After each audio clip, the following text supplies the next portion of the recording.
go. And we are live. Good morning, everyone. This is the first time that I ever live streamed during the morning, but I just had to do this today because there's just so much happening in the markets and in the world. We have the WallStreetBets community. They are still trying to pump GME, BlackBerry, AMC, and Nokia. There's a silver short squeeze underway. We have the Ripple community pumping the Ripple cryptocurrency right now. There's over 200,000 people in the pump and dump group right now. They're planning on pumping XRP for the entire month of February and holding on to it. Elon Musk was on Clubhouse last night where he stated that he is he's basically agrees with Bitcoin and the philosophy and wish he would have gotten earlier. He also put the hashtag Bitcoin in his bio the other day. We have Mark Cuban talking about how DeFi is the way going forward and that he's a huge fan of it, especially if we can blend DeFi with Bitcoin. And for those of you who do not know, DeFi stands for decentralized finance. So there's just absolutely so much happening in the markets. And all of this ties into a lot of the things that I've been consistently talking about on this channel, where I've been talking to you about we are living in the best of times and we are also living in the worst of times. It really just depends on where you currently are in the market and in the world in terms of just where you're positioning yourself at, what type of skills you have. As we can see, the path forward will be volatility, and you have to keep that in mind. You have to make sure that you are listening to the right people, that you are getting in the correct communities. Not that you want to follow what someone is saying, but you want to make sure that you're listening to people that's actually giving you just sound information that you can then make your own decision on. So just a lot to unpack here. This show will definitely be all over the place because there's just so much happening. So we'll be going from live CNBC, depending on who's speaking. We're going to hop into Twitter to see what's going on Twitter. I'm going to cover the silver short squeeze because you know I own a lot of silver. I own gold. I own, crypto. I own a little bit of essentially a little bit. I own a lot of everything. And it's just, again, it's exciting right now because I've been building up to this moment for over 10 years now, talking about the death of the dollar, fiat currencies, moving to, back to the gold standard or central banks buying more gold. So all of this stuff has been building up for now 10 years. And it's beautiful to see right now. I know for some of you, it may be a little uneasy based upon the volatility or what's happening in the world with COVID. But if you've been reading books like Behold the Pale Horse, 1984, what government has done to your money or did to your money, there's just so much that you should be prepared for. A Brave New World by Aldous Huxley. So if you've been, being diligent with your studies and researching and reading, this isn't new to you, right? You should be prepared for this. And we're going through the Great Reset, also known as the Fourth Industrial Revolution, and it will be spearheaded by technology. And at the core of this will be crypto. I'm a firm believer of it. After we witnessed what Robinhood was able to do to the people who were basically voting with their dollars, how they were basically able to restrict trading where you only could sell and you had to sell at a loss, that's centralization failing. And going forward, as I said to you before, you're going to have either a decentralized future or a centralized future. We're currently witnessing centralization fail the people. It's right in your face right now, whether it's the election and voter fraud, whether it's getting stimulus money to you in a timely manner, whether it's a matter of Twitter being able to censor the president of the United States, whether it's banks being able to say that you can't use their services. And it's not about where you sit politically. See, this is another thing that you have to erase from your way of thinking. This isn't a political thing. Technology is going to drive this, and it's either going to drive a centralized, version of the future, which similar to China, or we're going to have a decentralized future with more freedom. So the choice is really up to you, and you just have to make sure that you are just being nimble and mindful as to where you put your energy, where you put your capital, and where you put your time. So please do me a favor as you come into the live stream. Please like the video, share the video, subscribe, hit the notification bell. Make sure that you set it to all so that you can receive all of my notifications when I do go live. Also, make sure that you join my mailing list. It's in the description below as well, so that you can be notified via email when I go live. Follow me on Instagram. A link is in the description below, and shoot me a DM. Also, if you're interested in learning about crypto, if you're interested in joining a vibrant community, I have my tech academy. This is the academy right here. We have a free 7-day trial going on. A link is in the description below as well. You are more than welcome to come and test it out and see if you like it. And we also brought back the lifetime membership. So if you like it, you are able to become a lifetime member. I believe there's probably about another like 15 days left on the countdown. I'm not exactly sure. So definitely take advantage of that, because if you're in the community, there's so many projects that I've been telling you guys about that's doing really, really well. You know, and this is why I laugh at the Ripple tards, because it amazes me how you can get excited about your project being involved in a pump and dump, but you told me that your project has utility. So if Ripple had utility, why does it need to get pumped and dumped in a pump and dump group? Why aren't just the banks and the institutions buying it up? Because they believe in it, right? So, you know, it's laughable when you have projects like the Graph token that I've been talking about. Since it was in the 35 cents range, it's trading at 80 cents now. You more than doubled your money. Chainlink went from $2 to 20. Polkadot went from 4 to 18.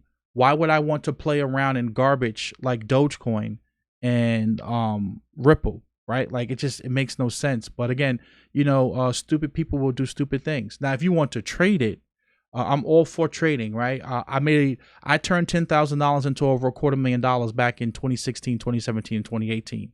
So if you're just trading the volatility, right? Because traders don't care about what they're trading. Traders will trade anything. That's a beautiful thing. You like the volatility, you want to make money, that's cool. But for those of you who are looking to buy and hold something, I just don't understand why you would want to buy and hold garbage when there's so many other cryptocurrencies that are up 1,000%, 2,000%. Like, why would you want to hold something that's up 100% that has nothing but headline risk that you're probably not even going to be able to get out of and most likely get dumped on? It makes absolutely no sense to me whatsoever. But, you know, the Ripple tards are somehow going to try to spin this as a win, right? When you have a Telegram group, this is the Telegram group right here. Updates, buy and hold, XRP, February 1st, 8:30. It says the buy and hold XRP Telegram group has hit 200K members. Unfortunately, Telegram has a limit of 200K members allowed in one group, right? So, you know, I don't understand why you would want to play, because think about this. This is going to dump on you. It's clearly a pump and dump. I know how pump and dumps work, but you're more than welcome to participate in pump and dumps. I'm not here to tell you what not to do, because I participated in it, and it's easy to make some money for trading. But many of you got stuck in Dogecoin, right? So let's go over here to Dogecoin. Where's Dogecoin at? Dogecoin went from like 2 cents all the way up to 8, and then it dumped on you. Right.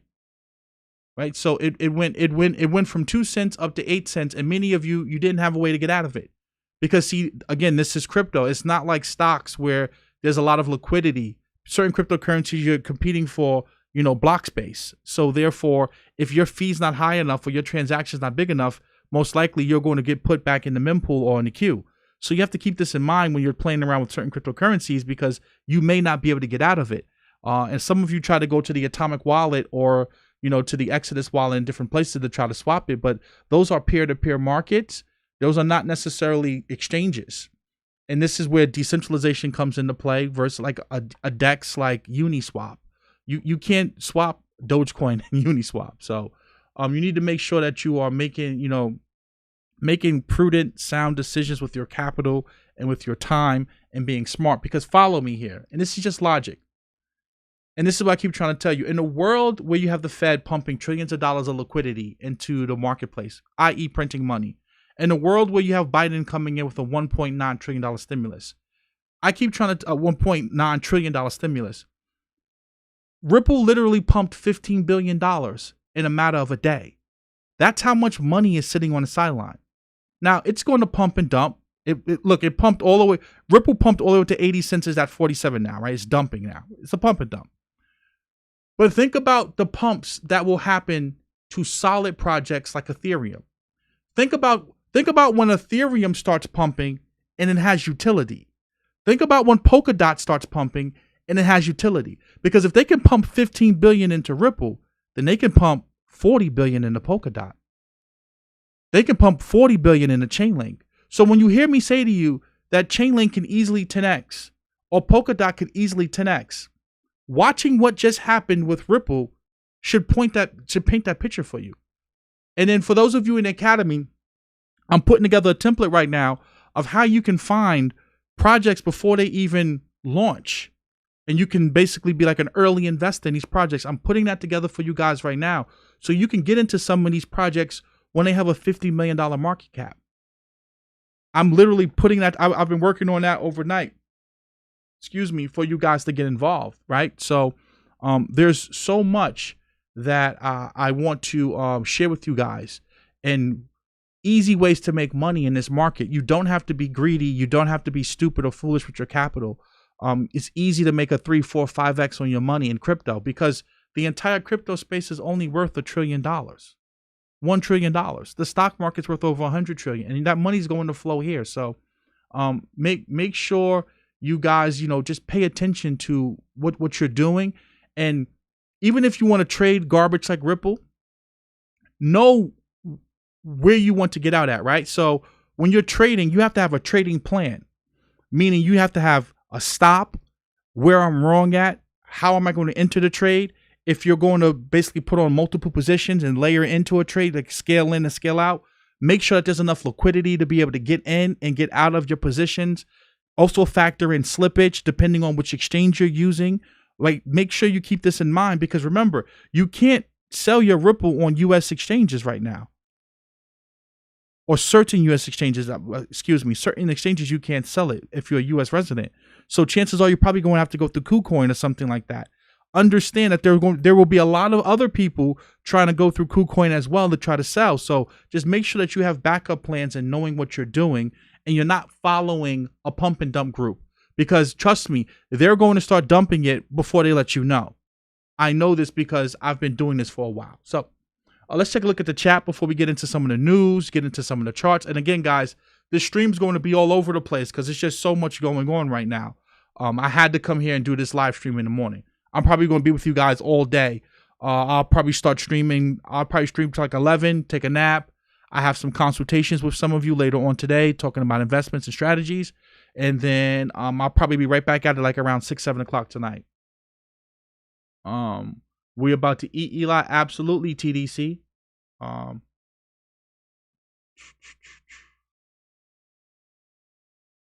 Laugh Out Loud Motorcycle says, if you're going to get into Doge, prepare to jump out quick. Absolutely. Have an entry, have an exit plan. We hodl the standard, and I have positions in other projects also. Eli, did you even read Ripple's response to the SEC lawsuit? It's a slam dunk. I read it. It's garbage. Ripple is garbage. Period. There's no getting around it. I read their response. The response is garbage. They constantly keep trying to talk about mining.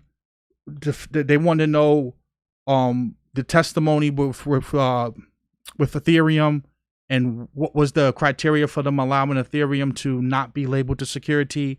And then they're talking about the mining capacity being centralized in China.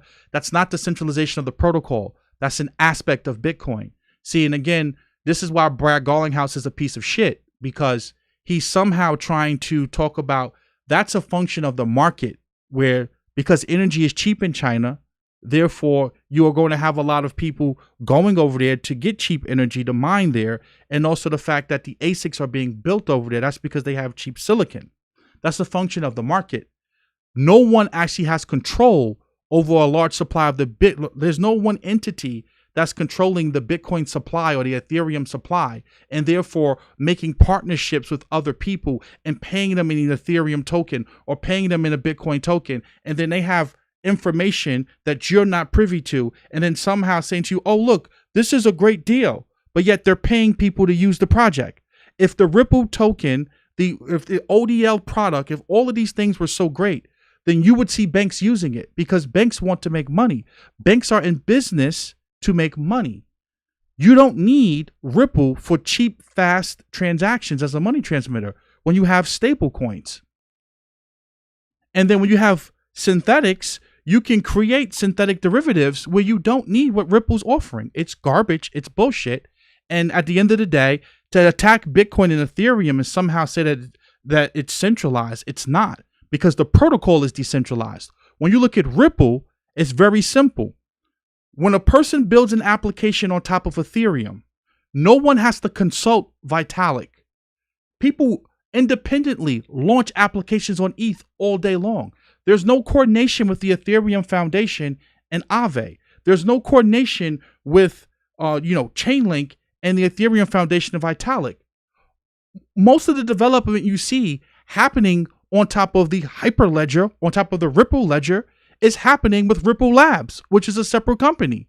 So where's the decentralization at? Where's the utility at? Why aren't other people adopting the technology and building on the technology? Why is all of the innovation happening with the Ripple Labs company? But a lot of you seem to think that it's okay that they do that to you, and that's okay. So we're going to get into Elon Musk too, guys. Don't worry about it. Let's look at the charts real quick, see what's going on with GME. So GME right now is trading at $322.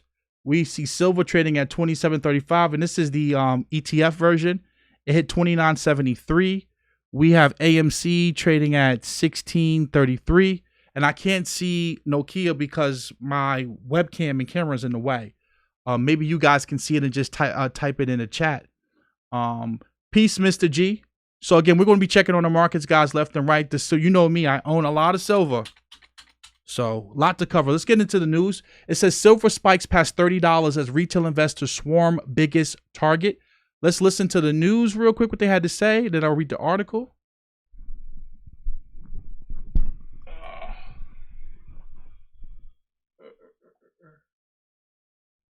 Taking aim at silver.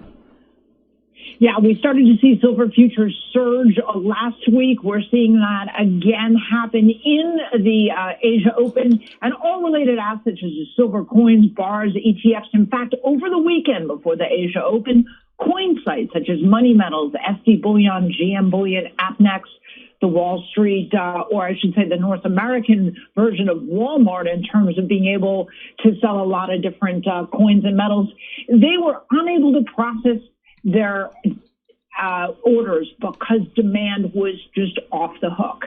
And if you take a look at silver, which has been moving higher, the silver ETF, iShares Silver Trust, they were up 6% in the past week, and it's expected to continue to move higher given the attention now of these Reddit traders. In fact, investors were seen as holding on to the physical bars, not taking profits, and that seemed to add to a perception of a very tight supply. Again, it's the same group of retail traders that we're seeing pushing GameStop to unprecedented highs, but a lot of market observers point out, even though the hashtag is silver squeeze, it's a lot harder to squeeze a commodities market, and there really aren't a lot of short positions in silver.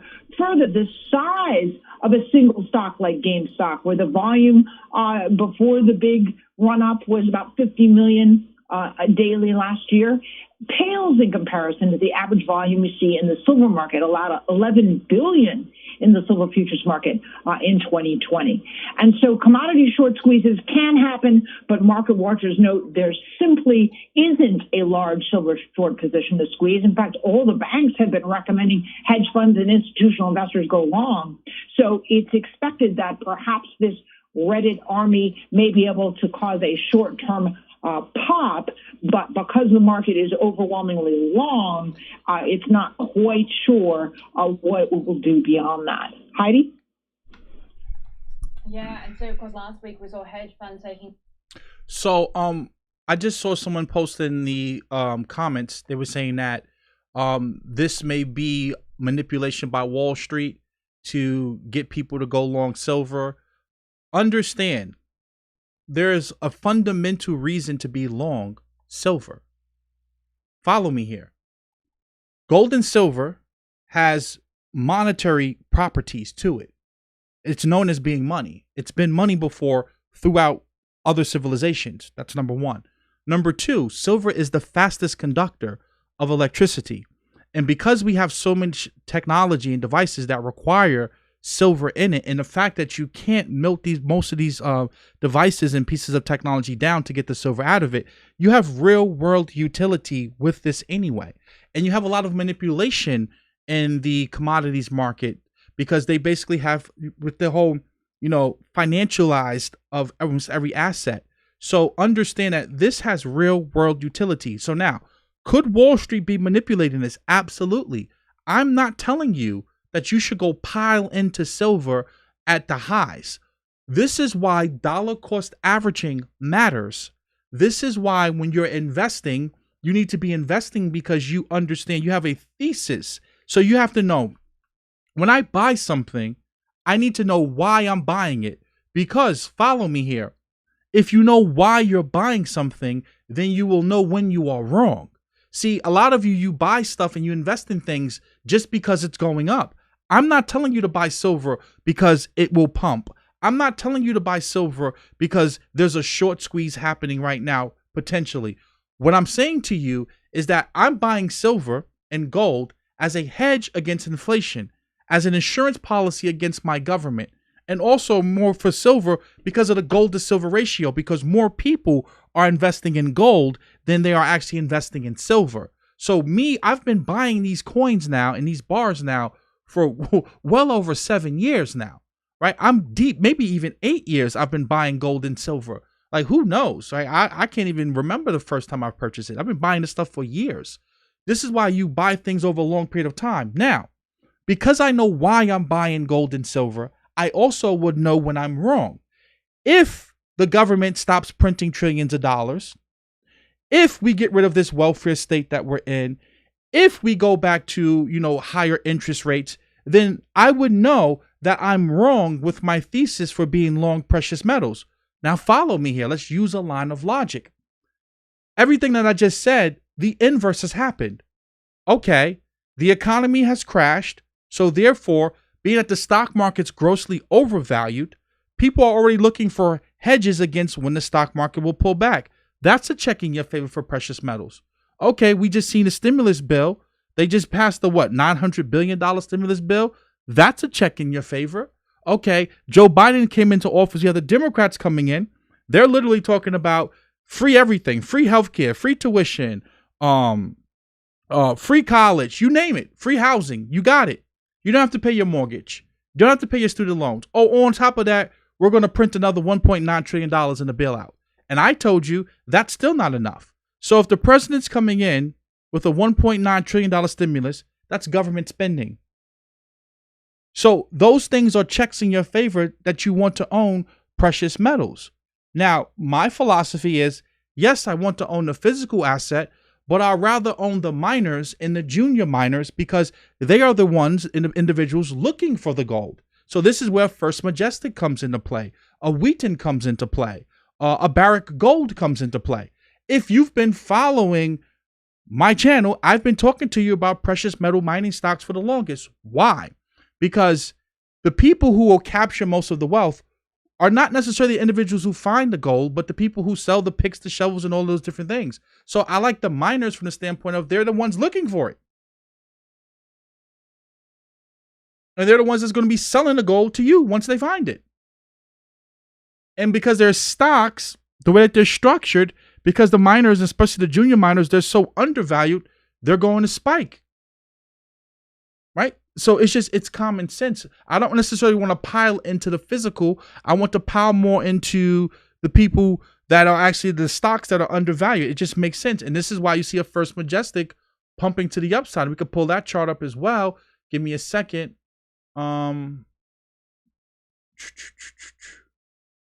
So I've been talking to you guys about First Majestic for an extremely long time. Look at it. Look at the pump. So see, I'm not buying this.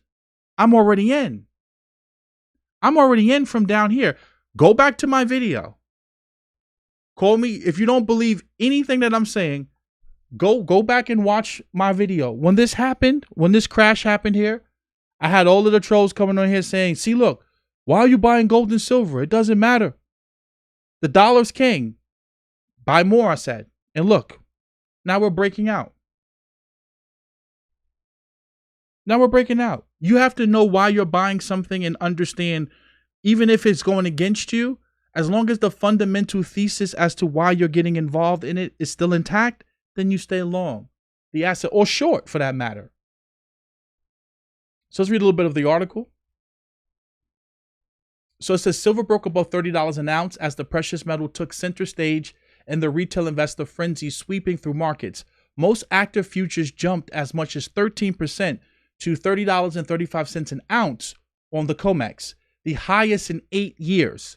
That followed a weekend buying binge that overwhelmed online sellers of silver coins and bars from the US to Australia. BlackRock Inc.'s iShares Silver Trust, the largest exchange-traded product tracking the metal, recorded an unprecedented $944 million net inflow on Friday. Think about that. $944 million flowed into this actual trust. Important right here, right? And I believe that's an ETF too. So it says, like the buying stampede in GameStop Corp and other small cap stocks that has captivated the financial world in recent weeks, silver's advance can be traced to Reddit's WallStreetBets forum. One post last week declared the metal the biggest short in the world and encouraged traders to pile into the iShares trust as a way to stick it to the big banks.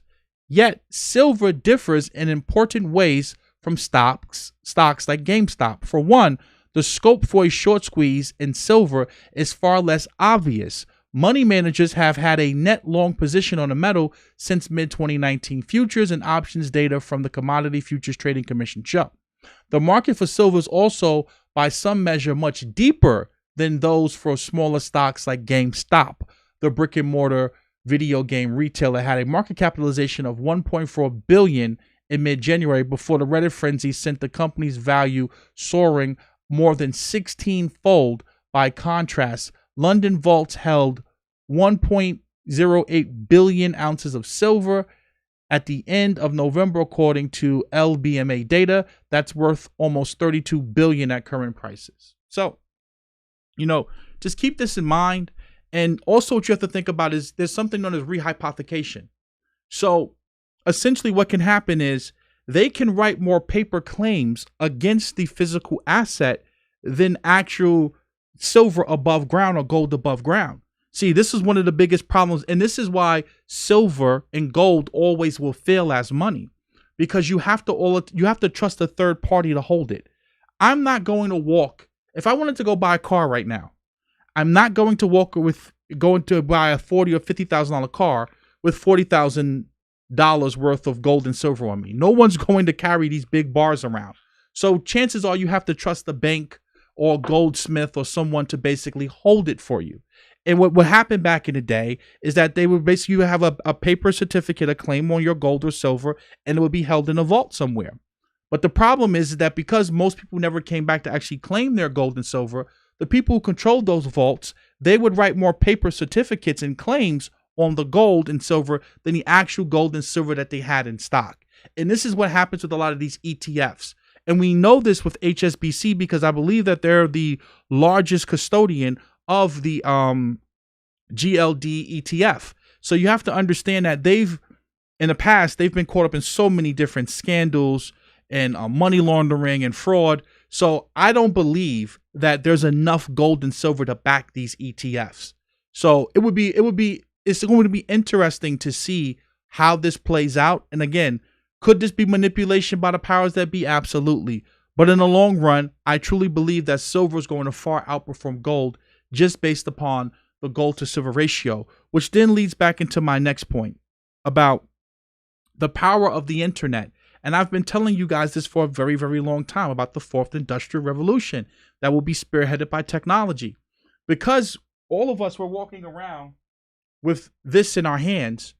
This right here is powerful. This is a computer. This is any textbook or book you want to read. This is an encyclopedia. This is a college university. You can take college classes right from your phone. It's a map. It can order your groceries. You can contact people all the way on the other side of the world and be able to see them and talk to them. So because we're so interconnected, we can share information and ideas so much quicker. And this goes back to when I was talking to you about the Wall Street Bets forum the other day. Whoever controls the Wall Street Bets hive mind will be the marginal price setter and controls the market. By Monday, it will have 10 million users each with 5K average account and about $1,400 stimulus on deck. That's $64 billion in dry powder. So essentially, you got to think about like Wall Street Bets is like a mini hedge fund. And they can literally go around and they can just keep pumping stuff left and right. And there's nothing you can do about it because it's communication. It's a language, right? People are just talking to each other. You can't regulate what people want to say to one another. So this is the power of the internet. And I expect this type of stuff to keep going and happening. Now, could Wall Street be behind this? Could this be machine learning, an algorithm, a bot behind this frenzy? Absolutely. But at the end of the day, it still has real world consequences. These stocks are still going up. Silver is still going up. You know, certain cryptocurrencies still will go up. So how you position yourself matters. This is why you want to get into particular assets early and not during the pump. See, I've been involved in First Majestic for years now, so I'm okay with the pump, right? I'm in the graph token, so when it pumps, I've been in Ethereum since $40. I've been on this channel talking about Ethereum since we're trading at 140. Don't believe me? Go to my community tab and go look at it. So when it pumps, I just sit back and I collect my money. I don't chase pumps. So let's go to Gary Vee because Gary Vee said something really, really important. And then I'm going to build on this because this ties into the Web 2.0 versus Web 3.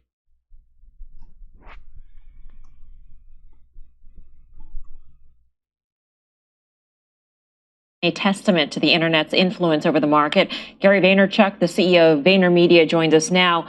Gary, you're an early investor in what some may have seen as fads, the cryptocurrency trading platform Coinbase, ride-sharing giant Uber. So what's your take on what's going on in the staying power of what is going on? It's capitalism. It's business. You know, people love free markets and limited regulation until it affects them. And so I think the internet is going to pick on you. It's just the way it is. First, it was bookstores in the late 90s. People that had medallions locked up in New York City thought they were fine. They got addressed. You know, the internet is the infrastructure of society, and humans that are on top of it and platforms that get people together to communicate. This is just the reality of the situation. And so the staying power, this is just the beginning. I mean, everyone's talking about regulating Robinhood or regulating this. Unless we're looking at going the track of China or Russia and actually regulating our entire internet, you can't stop humans communicating to each other. So this is really just an extension of how technology has empowered people in other ways. They may have empowered people to transport in different ways, to communicate in different ways, and here to trade in different ways. Is that your take? 100%. Like, you know, everyone's baffled all the time. They're baffled that a president can go direct to consumer and not do briefings. They're baffled that, you know, that taxis have been disrupted. Like, everyone's always baffled. When is everybody who's watching this show going to understand that this thing called the internet came along and changed society? This is printing press 100x. We are in the early stages and people are struggling with calibrating the massive impact of this. Hey Gary, quick question. I mean, so, Yeah. you know, you mentioned, you know, obviously Amazon disrupted bricks and mortar retail, and we can, you know, there's 100 examples over the last 25 years. What exactly would you say that Robinhood has disrupted, other than the pricing of trading services? Because to me, I think what it's done is made a very easy on-ramp. It's been a product created by the very people that created the most addictive products that we have on our iPhones, right? Facebook, Google, Electronic Arts, that sort of thing. So what are they disrupting? What are they making better for the people, I guess, is the question I would have for the Silicon Valley backers. Lack of friction for, very easy to understand how to get on. They like the price. I mean, this has been done over and over. It's what Walmart did to retail or Amazon. Like, it's just the cost was right and the friction was low and the product was simple. They disrupted the right brand, right time. You've got an entire generation of under 30-year-olds that are completely passionate around entrepreneurship and business. You know, I'm 45. I was a terrible student. I went to Mount Ida College, 301, the spot. I mean, I didn't, entrepreneurship wasn't a thing. Now every kid 15 to 25 wants to be an entrepreneur, an investor, right? People are like, they have pride in their ability. It's opening up people into the game and they want to do their thing. And, it's just a timing product issue. Gary, thank you for. Gary V literally just stated everything that I've been on this channel saying for so long. The future's either going to be decentralized or centralized in terms of the internet, in terms of technology. Who controls it? Because, see, what a lot of you don't understand about the internet is essentially, it's just a bunch of fiber optic cables connected together that basically links a connection. And then on that, there's a bunch of protocols stacked together that communicates to each other. And then you have your application, which is your web browser, that allows you to basically be able to send packets back and forth.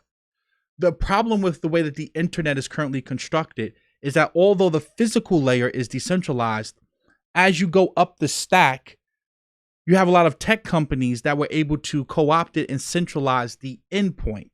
So whether it's an ISP, your internet service provider, they control your access to the internet. And then it's also, you have tech companies like Facebook, Amazon, Netflix, and Google, and Alphabet, who they were able to basically create a central entity, a company, a corporation, where they control the flow of information, they control the rules.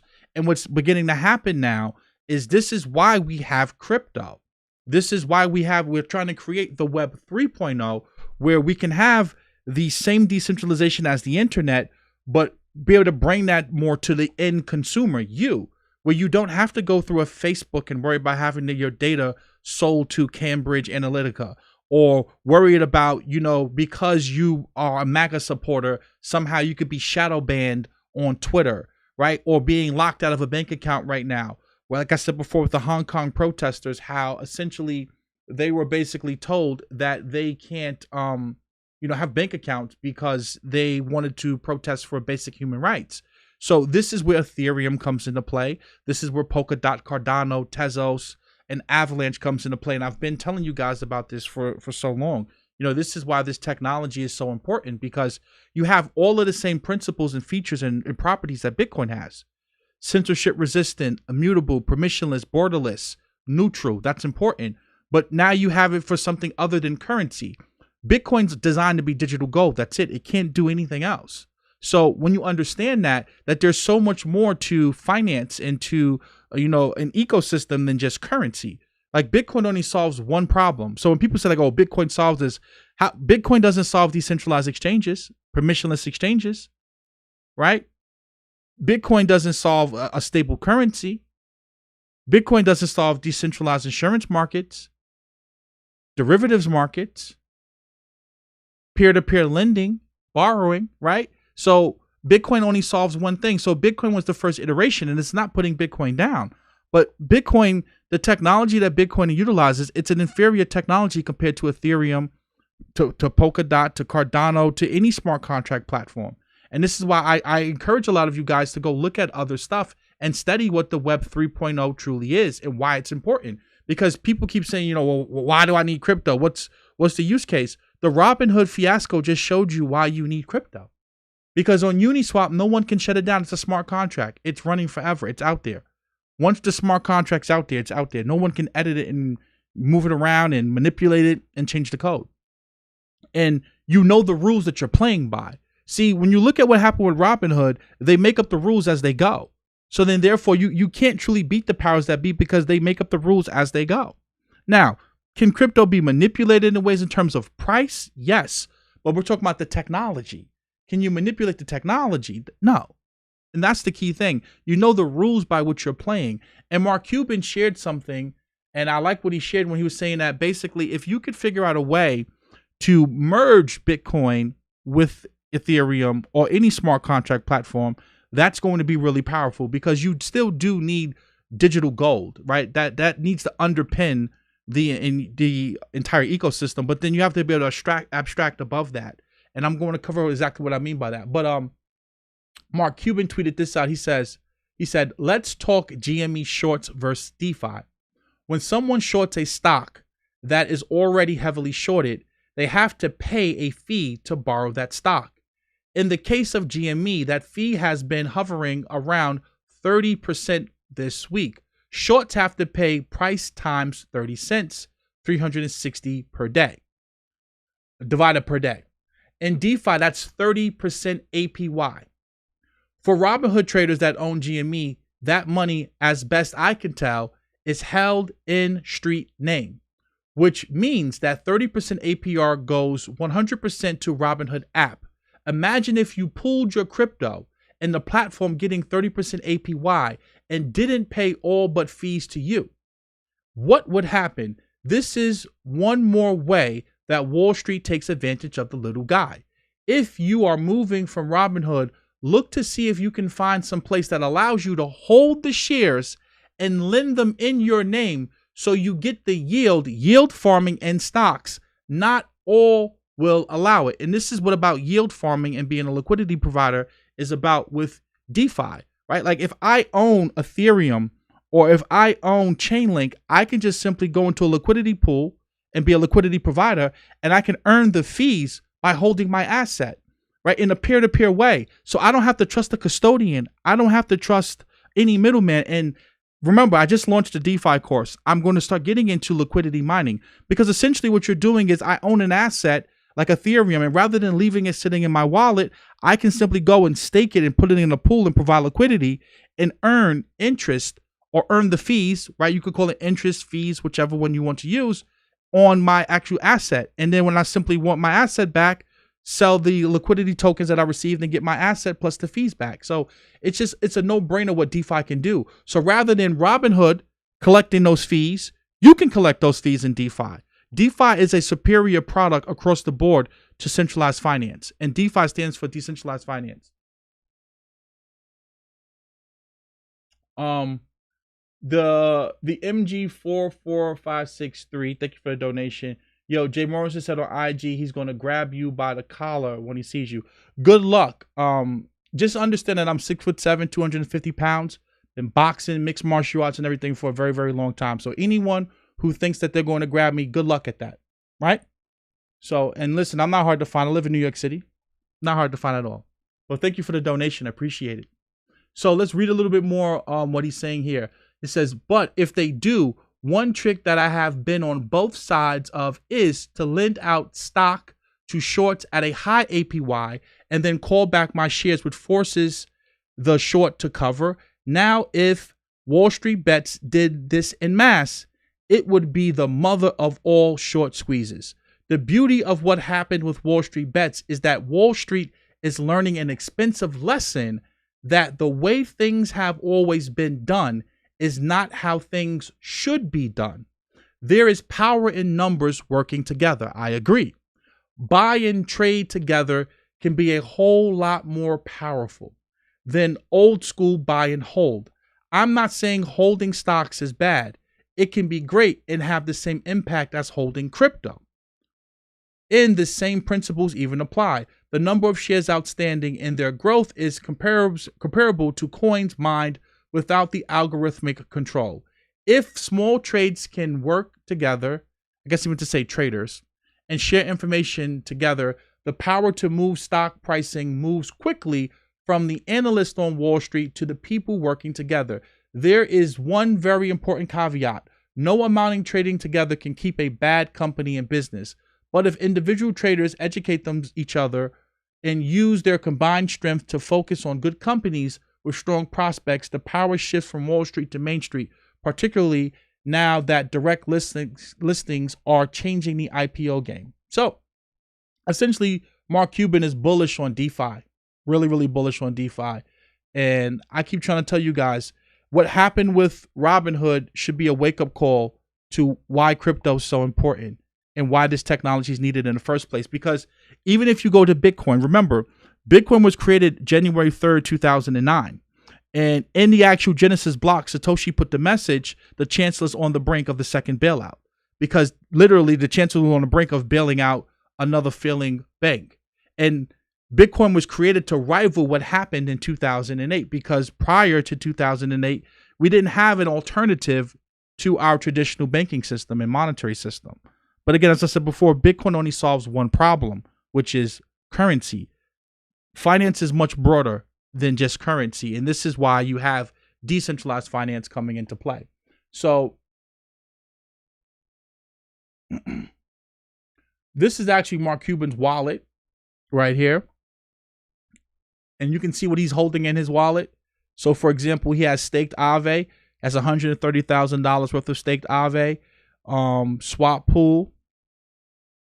No, this says, yes, swap. I'm assuming this is swap roll. I don't know exactly. He has $4,000 of this. And I'm assuming that these are probably coins that someone sent to him. He has DeFi Pulse, Friends. He has some Hex. I really like the Hex project. Hex was created by Richard Hart and his team. It's basically decentralized certificate of deposit. Very, very powerful. And what I want to show you guys is this right here, right? Just follow me here. If you go here to, right, let's go to CDs. Let's say top CDs in the US. And I can just show you right now why DeFi is superior. So right here, if you look at the top CDs, the top CD is paying what? It's right here. Best CD rates in February. So you have what? 0.55%. This is the best CD. If we look at DeFi, let's look at the rates that DeFi is paying. Like, look at this. Compound's paying 6.7% interest for the year, APY for the year. You have Aave paying 5.97. DYDX is paying 30.9%. Fulcrum is paying 11%. Right? This is for the year. So just to simply park your money in a protocol, you can make 13% with Fulcrum. BlockFi is paying 8.6%. And they pay different percentages out based upon whichever asset you're actually going to be staking or lending to the particular protocol. USDT, you can earn 18.4% on your money. So DeFi pays better rates than right now. This is the best CD rates for February 2021, and it's less than 1%. Even if you go to 2.25, DeFi pays better rates. So it's a no-brainer. And I already started covering this stuff in the course, in the DeFi course. The Riddler says it's okay to get into silver ETFs today, or is it best to wait for a pullback? Again, this is for educational purposes only. This should not be taken as financial advice. I believe in dollar cost averaging. I do not believe in ever going all in at one time. So if I had, let's say, $10,000 and I wanted to invest in something for the long term, because remember, there's a difference between trading and investing. And you have to understand what exactly are you trying to do if you're getting involved in silver. And let's pull up the market right now to see what's going on, because we're getting ready to open up in 9 minutes. If I'm trading something, then I don't care what price I'm getting into, right? If it's a swing trade for a couple of weeks or a month or a couple of months, then I don't really care. It's more about my strategy. If you're investing in silver for the long term and you have $10,000, what I would be looking to do is break up that order in increments of $1,000 at a time. So I'll be looking, if I wanted to get involved right now, I'll put $1,000 to work right now. That's 10% of my portfolio. Wait for a pullback, double up, like do a martingale strategy, because I believe in when markets crash or collapse, as long as the fundamentals are still intact, I will be doubling up and buying and dollar cost averaging to bring my average price down. So again, if you want to get involved in silver, you have a 3 to 5 year time horizon, and you believe that silver is going to grossly outperform gold, which I believe will happen, then I'll start allocating money now. Like, I wouldn't wait, because I'm not going to sit up here and try to time the market. You're never going to be able to buy the exact bottom and sell the exact top. It just won't happen. So just start allocating money over time and you'll be okay. That's the best thing that I can tell you to do. And that's what I do. It's the same thing with Bitcoin. It's extremely volatile, right? So I'm not going to take $10,000 and dump it into Bitcoin at 30K, because Bitcoin can dump down to 25K next week and in 2 weeks be at 50K. So it's better just to allocate a small amount of money or a small amount of your portfolio over time, and therefore you'll bring down your base entry costs and therefore you'll be in from a lower price. I hope that answered your question, and thank you for the donation.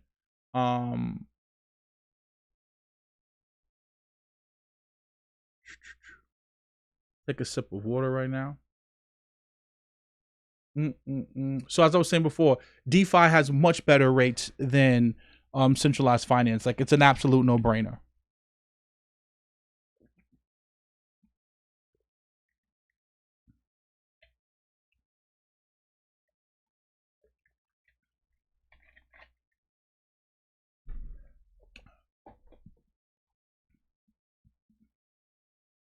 Mark Cuban also shared this, and I like this that he shared. Where's it at? Because you have a lot of people talking about market manipulation with WallStreetBets, and I just think that it's disingenuous to say somehow that this is market manipulation. Because Mark Cuban shared this, and I totally agree with him.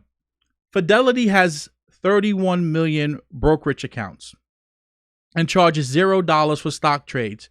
If they sent out a text from an analyst with a big price target on a stock, is that manipulation? Right? What's the difference between a moderator of the WallStreetBets forum saying, I like this stock, versus an analyst saying, I like this stock? Excuse me. Which one is and which one isn't manipulation? Let me just check and see what's going on. Okay, Noah's talking right now. Right? Which one is and isn't manipulation? Right? Because you have people like, Elizabeth Warren and, Bernie Sanders and AOC saying, oh, we need more regulation. What you're going to regulate what people say and how they communicate and how they speak to each other?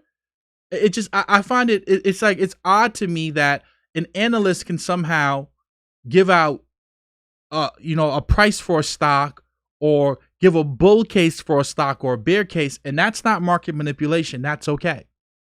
Literally, inside of Thinkorswim, they're literally giving you research reports and telling you what they think about a particular stock or an asset, and that's not considered market manipulation. But if you're moderating a forum or a thread and you have 5 million people in there, then you're manipulating the market. It's weird to me, and it doesn't make any sense. If you want to help the workers, incentivize companies to offer shares to all workers. Just think how happy the people who do the work would be if they had shares to sell into these short squeezes. Yes, the SEC needs to investigate to see if there is a coordinated pump and dump, but the SEC is going to be useless on this in every comparable type situation. As much as you have had your heart in the right place to improve consumer protections, you and your peers have allowed the SEC to continue to be a joke. This isn't the first time something like this has happened.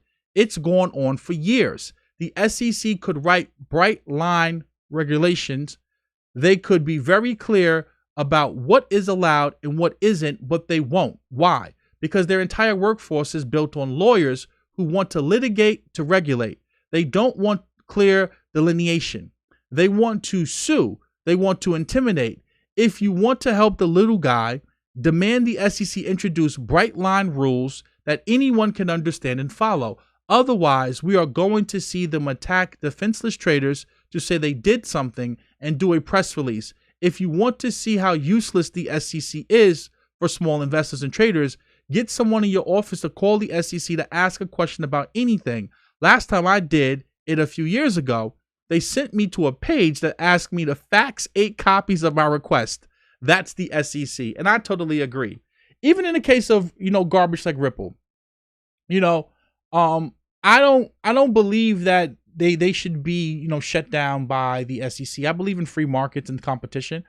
I just like the fact that the SEC was able to shine a light on their garbage for some of you who were trying to defend the garbage that was going on. Like, now you can actually have like research and information where you have Ripple's emails that they were sending to each other. You have text messages that Brad Garlinghouse was sending to market makers and, other employees within the company. So now you have basically you have information that you can link to your speculation with the SEC report, right? Like, for so long, I speculated that these, Ripple was dumping on the market. Now you actually know it for a fact how much they dumped, and it's inside of the actual complaint because they actually have evidence to back up what their claims are. But I don't think that you know, the SEC does a good job of regulating markets at all. I just don't think so. I don't think that they do a good job. We have 3 minutes to the market gets ready to open up. See what's going on here. Still in commercial. So let's look at the markets. So look at this. We have AMC pushing up right now. AMC's trading at, I can't see, I'm so blind, $16.82. We see silver pushing up at $27.61. And this is GameStop right here. I keep saying GameStop. GameStop. See what it's going to do.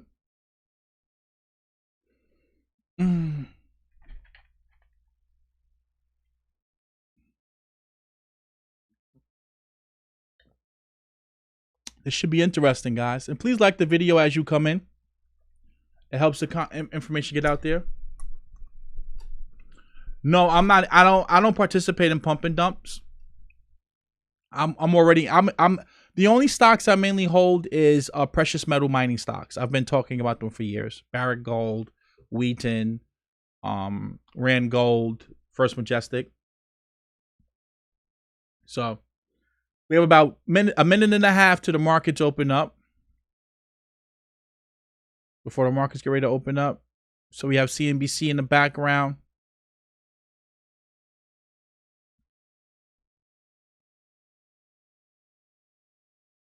You can use Webull.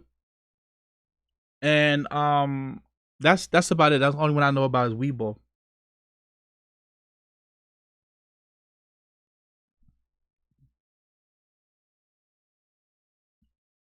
I covered that earlier. Stay thirsty, my friend. I believe that Wall Street's behind a lot of these pumps or trying to intensify the pumps. But I've been involved in silver from very, very low prices. So, and at the end of the day, silver does have real world use cases because it's the fastest conductor of electricity. And with us utilizing so much technology, it's a no-brainer that silver's just a good buy. Silver's a good investment. Like, if you look at the gold to silver ratio in terms of just more people are piling in the gold versus silver, it's just a no-brainer. And there we go, guys. Market's open.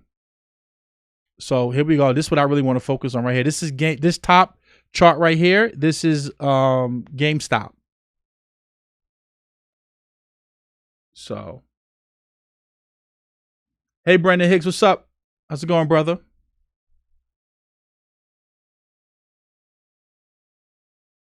So we're seeing AMC trade down.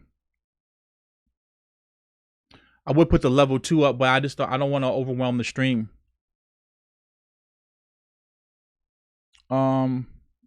See what CNBC is talking about. A peak in the growth of M1, M2, that is money supply. All right, put this down a little bit. This discussion that 10 GOP senators are expected to have with the president today about their compromise about $600 billion. They're not talking about anything. Look at this. GameStop is dumping an open first couple of minutes. What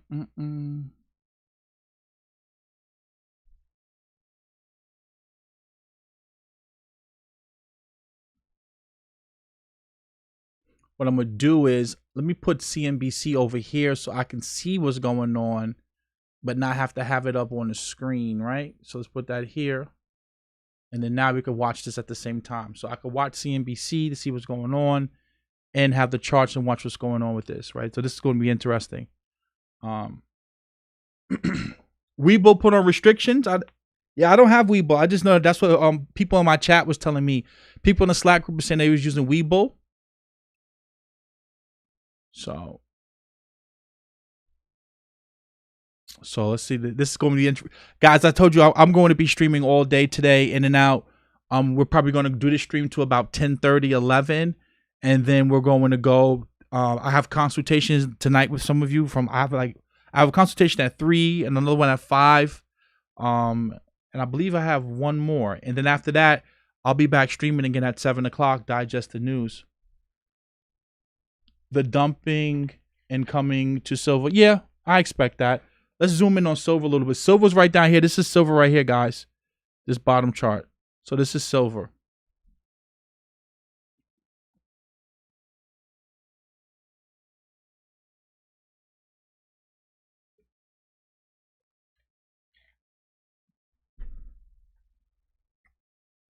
Mm-hmm.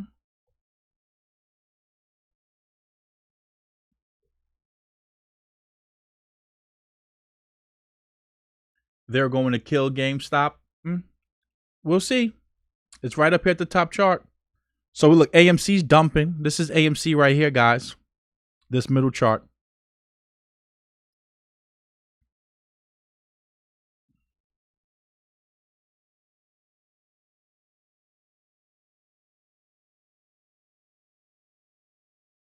Yeah. So we got this nice range right in here.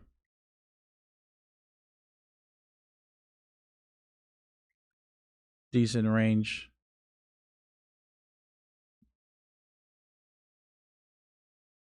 And I was able to look at like a lot of the buying and selling. You had a lot of volatility that happened between 190 and 250. A lot of like puts, call activity, strike prices there as well.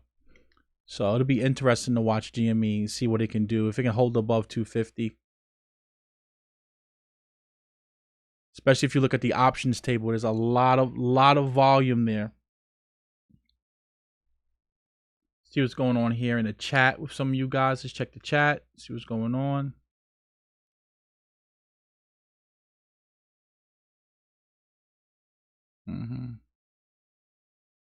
No, I miss Tesla, guys. I got Tesla completely wrong.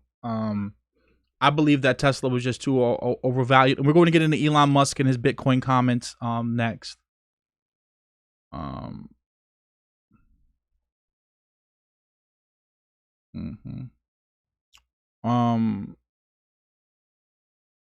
got Tesla wrong though. Yeah, I believe that Tesla was just grossly overvalued. But then I looked into a lot of Cathie Wood's research, and I like ARK Invest. I would encourage a lot of you guys to follow Cathie Wood, a brilliant mind, and she has some really good researchers and analysts that work with her. And when she started breaking down the robo taxis and the competitive advantage that Tesla has just in terms of data, because they have so many hours upon hours of the self-driving cars, and they're storing all of that data, and then they're going to be able to perfect machine learning and sell that data to other automakers for them to perfect their self-driving cars and systems. When she started really laying that out and then talking about like the autonomous taxi fleet and what that's going to do to the taxi industry, and then you start thinking about the self-driving truck and what that's going to do to the trucking industry, when you start really like overlaying that, and then you start looking at it from a disruptive technology standpoint, you can really start to put a crazy multiple on what the valuation for Tesla could potentially be. So when you start thinking from that perspective, it's like, yeah, this could be really big. So, and then now I believe it was General Motors. They started coming out with some concept cars. And you know me, for those of you who've been following me for a while, I'm a huge fan of Westworld, the show, because I believe that it mirrors so much of what's happening here in our society.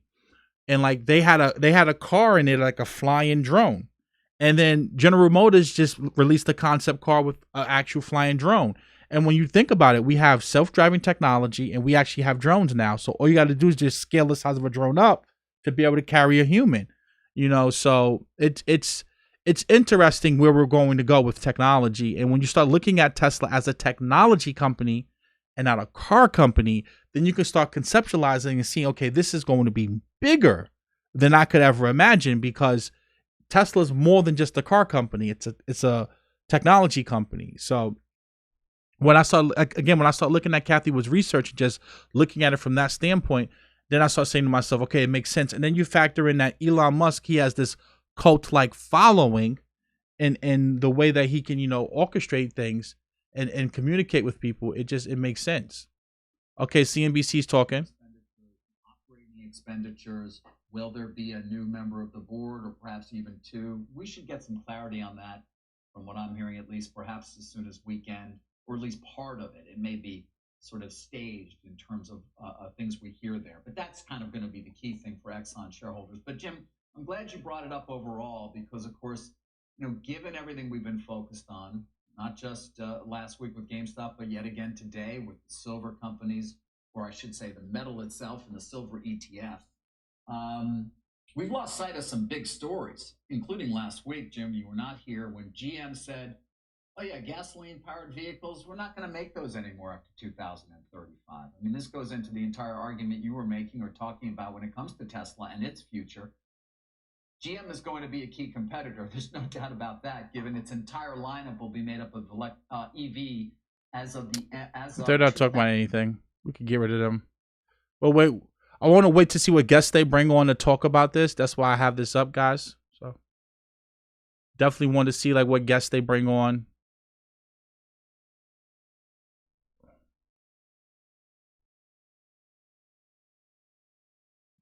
Westworld is wild. Yeah, that's one of my favorite shows. Because it has so much. Look at this. Look at GameStop. It's pumping, guys. Look at this. It's pumping. It's starting to pump. Congratulations, man. Congratulations to those of you. It's looking like it's starting to pump. It went all the way down here to, what's this? 280? 281? You know that Chainlink all day, guys. Chainlink all day. I'm going to cover Chainlink later on because you know Chainlinks was featured in the World Economic Forum. You know, Big Klaus and the Great Reset. Guys, like I said, I have so much stuff to cover.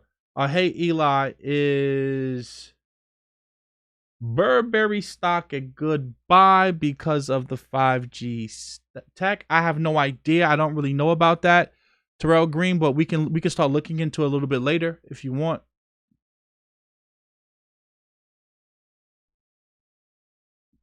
So let's see, it's starting to pump a little bit. We're 10 minutes into the open, so let's see what's going to happen, guys. Let's see if we can win. Yeah, Chainlink's the beast, man. And like I said, if you see garbage like Ripple pump, you know for a fact Chainlink's going to pump. It's just a matter of time.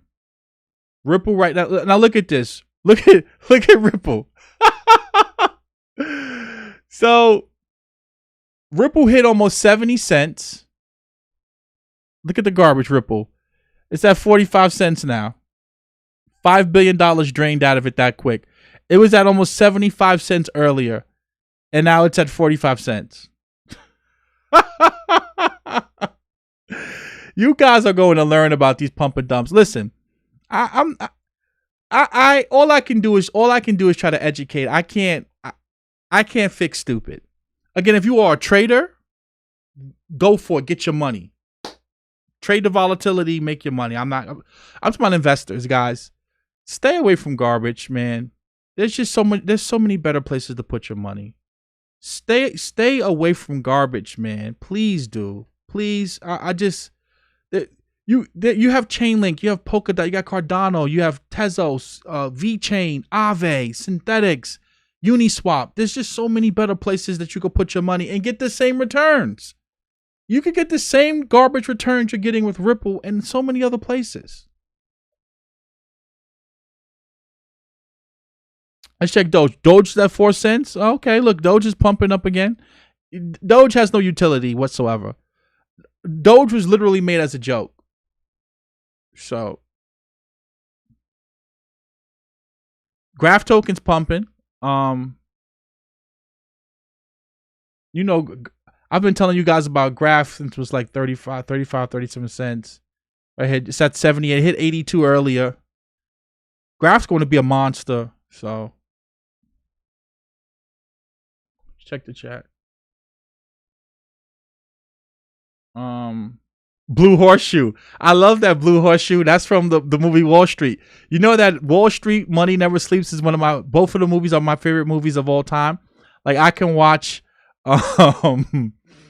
Michael Douglas and Charlie Sheen all day long. I love those movies. When he was like, Blue Horseshoe loves Anacott Steel. I love that, man. That's my favorite movie of all time. You know the funny thing? Because we're having a snowstorm here in New York City right now, so I'm probably going to watch that later on today. Compound's a good project. Compound's a good project. That's going to I'm going to dive deep into Compound Curve because we're going to get into liquidity mining and yield farming, which is essentially like the same thing. Effectively, depending on how you use it. We're going to get into yield farming, liquidity mining next week. We're going to cover Compound this week of how you can use strategies to basically make more money with Compound passively.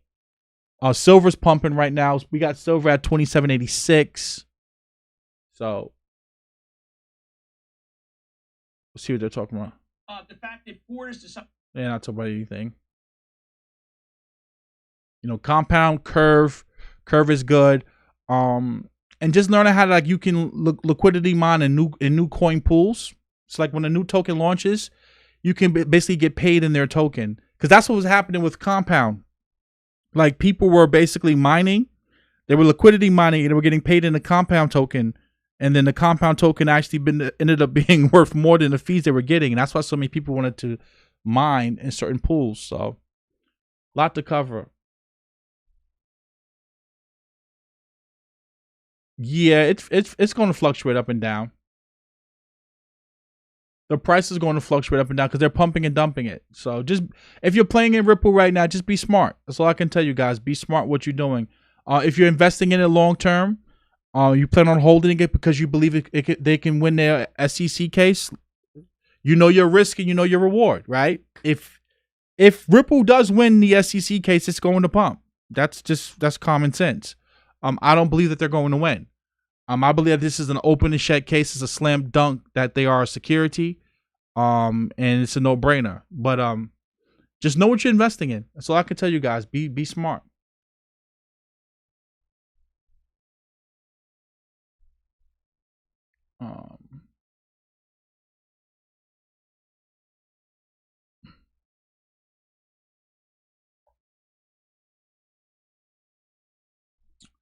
Brian Jung, that's the credit guy, right? He talks a lot about credit, right? Jay Gustavo.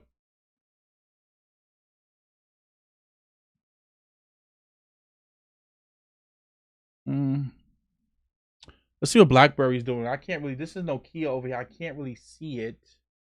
Plus, I need to fix the chart. So let's go over here. Let's fix this. Let's make it 15 bars to the right.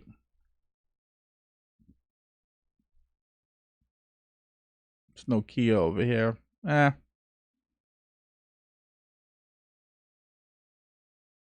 Guys, get the likes up, please. Please hit the like button as you come in. Again, if you're interested in learning about crypto, I created My Tech Academy. I have a free 7-day trial. You are welcome to come try it out. For those of you who are interested in crypto, and we also have our lifetime membership back. Post that link in the chat for you guys if you want to go and take a look at this. See what guests they're going to bring on.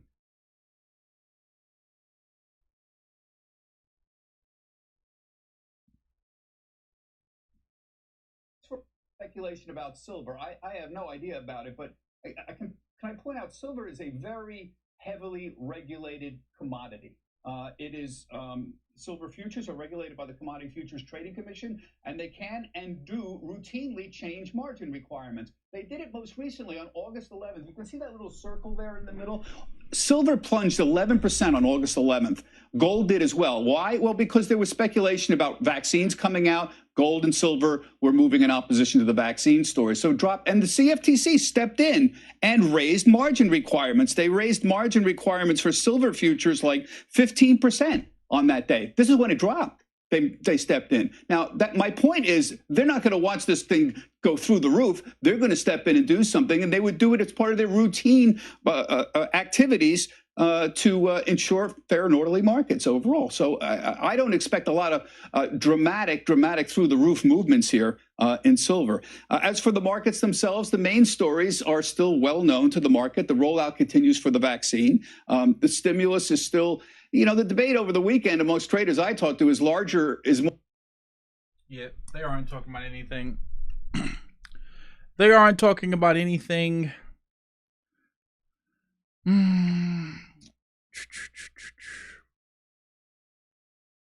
Busy day today, guys. Just so much going on right now. So much going on. Silver is a distraction. Could be. Could be. Let's see what else is going in here before we get into Elon Musk. We're going to get into Elon Musk talking about Bitcoin in a second. Just want to make sure that I'm talking to some of you guys. Snowing here too. Yeah, definitely snowing up here. They said that we should get about 2 feet of snow up here in New York. So.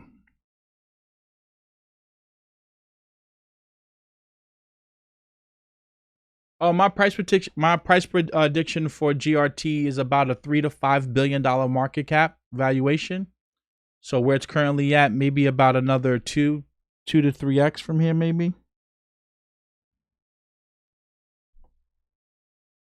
So you look at the prices like at 82 cents. I can see it getting up to about like $3, maybe $3.25.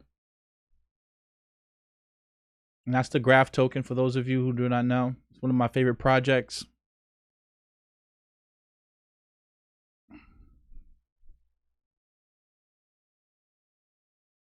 Feeling FOMO, waiting for my bonus to invest, trying to get rid of that mindset. Yeah, Christopher Howard, man. A dollar cost average helps you avoid FOMOing into trades, right? Put a little bit of money to the side and just understand what you're doing. If you're like in the Wall Street Bets community, you only invest like $500 or $1,000, you can just YOLO. Again, this isn't financial advice. I get why you would YOLO because it's not a lot of money and the payoff is like extremely large. Even in garbage like Ripple, like, you know, or Dogecoin, you could buy it for 2 cents and it goes up to 8. I understand that, right? Like, you're just like, listen, I only have a little bit of money, so it won't hurt me if I lose it. I don't care. But like, if you're going to be investing a decent amount of money, you need to have a trading plan or investing plan of like how you plan on attacking. And I just think that dollar cost averaging makes the most sense because you just set it and forget it, right? I plan on holding this for the next 3 to 5 years. I'm gonna keep investing $100 every week or $200 every week and just do something like that over time, right? So it all just depends on what you're trying to do.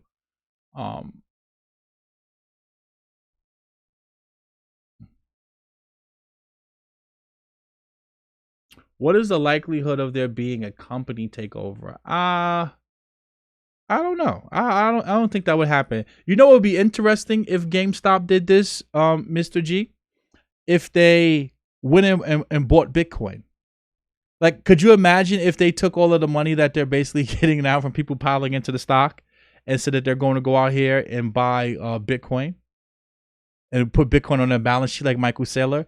What would that do to the price of GameStop? That would like make the price of GameStop like rocket. Because, you know, most people, they've been buying Michael Saylor stock just to get exposure to Bitcoin. That would be insane. That would be crazy if they did that. Do you think that can force a board to change GameStop through majority holdings?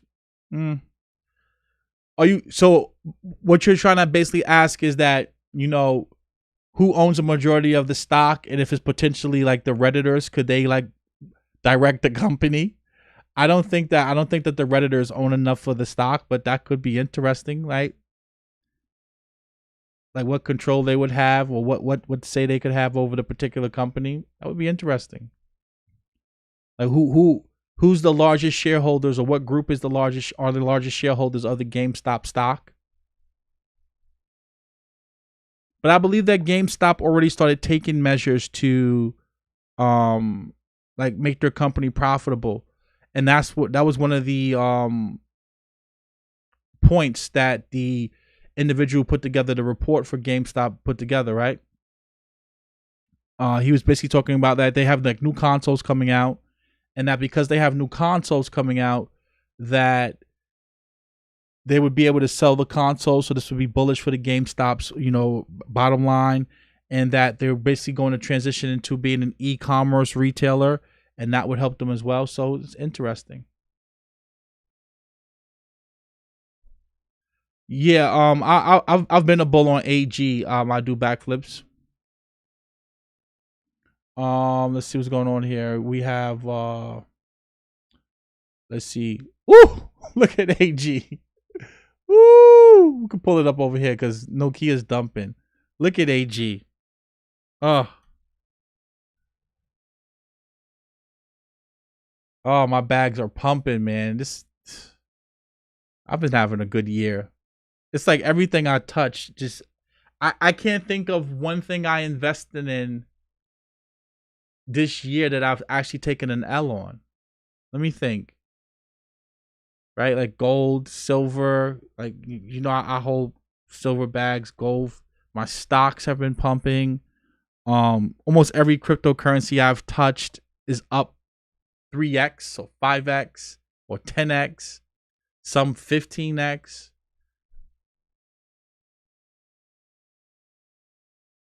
I really can't think of any. I can't think of any losses that I've taken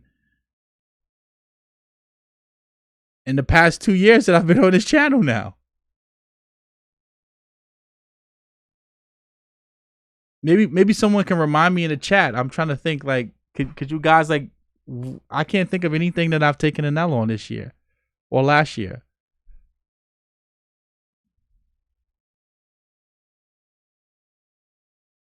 Yeah, I can't think of anything that I've taken an L on. Oh, Ja Rule's getting ready to come up on CNBC. We gotta watch that. They have Ja Rule coming up. Yeah, I can't think of anything that I've taken a loss on. My XRP back. You guys know, I told you, man, I went and touched XRP with Magic Johnson's penis.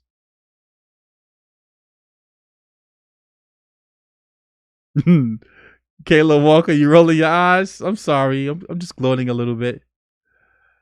I didn't take an L on bat I didn't take an L on bat overall, but you could say for this year I took an L on it. That's good. That's good to say, because when I sold it, it really wasn't up that much. Because bat's basically been moving sideways. Maybe I made, like, I don't even know, like probably like 20% on bat, maybe. So you could say bat was like an L. I was taking L in Tezos for a while till it started to rally. So you could say basic attention token. Bat. Nah, I'm up in Tezos now.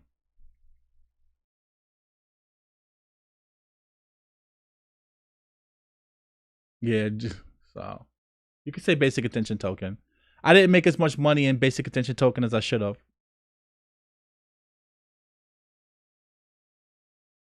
Yes, I expect the graph to pull back.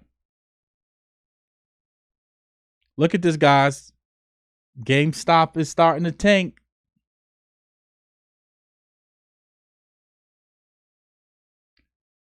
GameStop is starting to tank, guys. Opened up at 320. Let's see. A lot of you could be asking me about RSR, especially in the academy. I haven't had a chance to really look at that yet. I promise you guys. I promise you guys I will do it when I get a chance. ICX. I know a lot of you keep asking me about ICX. The other guy, he gave me a donation the other day for Torino or Tornio. I've been looking heavily into PokerStarter because I've been investing in a lot of new projects on PokerStarter. So that's what I've been putting my focus at, because I want to make sure I can help you guys get into some stuff.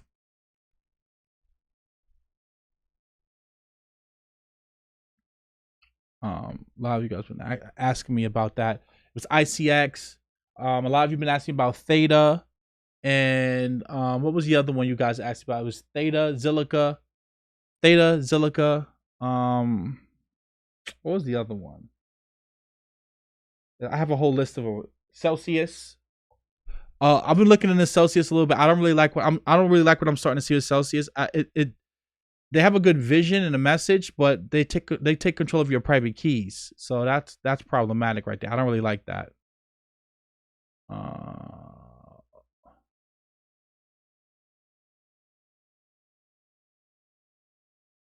I'm going to play with Iceman Vamp. Thank you for the donation. It says, all BS aside, I've been waiting to hear what Ja Rule has to say. We're going to listen to Ja Rule in a second. soon as he comes up, guys, we're going to listen to Ja Rule and see what he has to say. Anything below 250 would take out Friday's intraday low. Watch that closely. More swap in the street continues in a minute. So as soon as Ja Rule comes on, we're going to listen to it, right? Robinhood is BS. I agree. That's why you need Uniswap. And thank you to everyone who's been supporting, donating via PayPal too. I don't get to see the PayPal donations until after the stream when I go to my email and stuff like that. So thank you for everyone who's been supporting. I appreciate it. To all of the new people who joined the academy as well. Enjoying the academy. Thank you. He's going to promote his new app. What's his new app, M. Grace?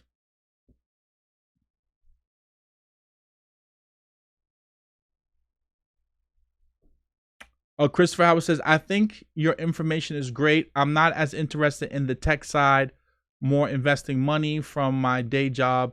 Is the academy a good option for me too? No, not really.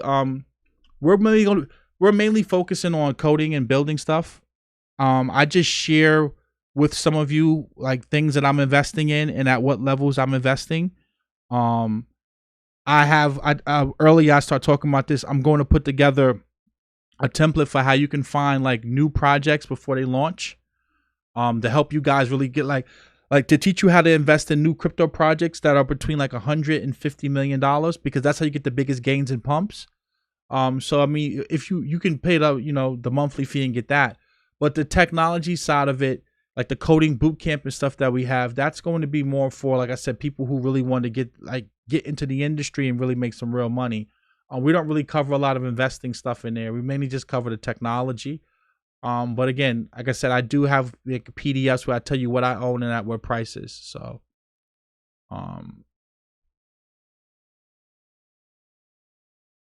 So again, we have a free 7-day trial, right, Christopher Howard? So what I would say do is it costs you nothing to try it out for 7 days. Try it out, see if you like it. And that's why I created this 7-day trial. I'm not here to try to like steal people's money or sell you garbage or things that you don't need. I'm here more or less to give you the information of how you can use this technology to like, find a job or make passive income. Like the DeFi course, we talk about like, how you can make passive income and stuff like that. But in terms of like trading, nah, I don't really focus on that because I'm not a believer in trading. I've made a lot of money doing it, and I know that it's very, very hard. It's not easy, and I know that 90% of you lose money when you trade. So I prefer more investing for the average person. I think it's easier just to buy something and hold it. 90% of traders lose money and blow their account. So I try to steer you guys in the right direction where you will be able to have a skill set and be able to do something with it. So let's zoom out a little bit on this GME. So let's see if it's going to take out this low. This is the low from yesterday. Tonight, back show, it sounds like. Yeah, we've got Dick's new CEO. It's back turning the reins over. So,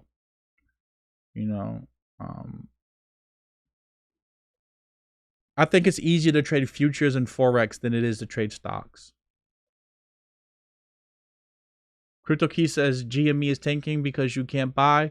Yeah, I don't know if they lifted the restrictions or not. Let's go look on Twitter and see what's going on. If they lifted the restrictions yet. So let's see what's going on here.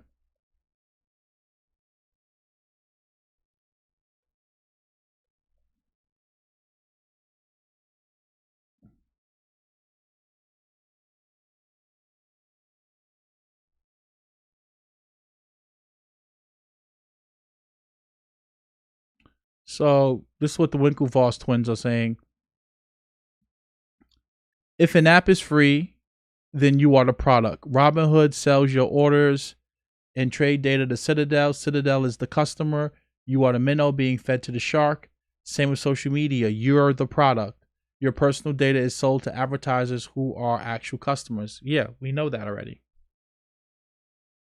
If capital requirements were the reason why Robinhood halted GameStop buy orders, they could have just halted margin orders, but still allowed fully funded buy orders. Explanation not satisfactory. I totally agree. The guy Vlad's a liar. And we're going to get into Elon Musk last night in a second. I just want to let the first, another 8 minutes, and then we'll get into Elon Musk with Bitcoin. We'll cover that in a second. But yeah, the guy Vlad from Robinhood, he's an absolute liar, and I totally agree with Cameron here. If there was a liquidity problem or a money problem, just shut down the margin trading, maybe reduce the options volatility. But if people who have fully funded accounts should have been able to buy because they're not a risk. They have capital to back up their trades. So it didn't make any sense. Right? Didn't make any sense at all.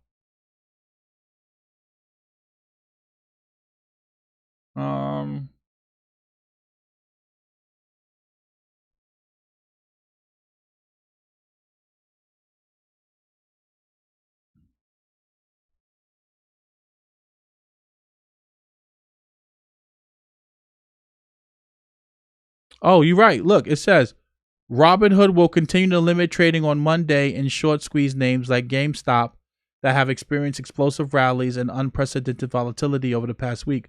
Customers can only buy 1 share of GME stock and 5 options contracts. That sucks. Wow. That guy, man, he's a piece of work.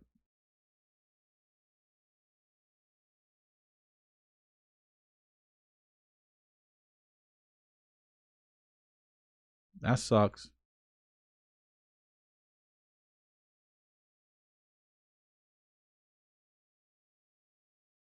Well, Blue Horseshoe, I believe that Elon Musk doesn't want to talk about the silver squeeze because they need silver for their cars. For the technology in his cars, right? I don't think he wants the silver price to pump. So look at this. This is dumping right now. SLV.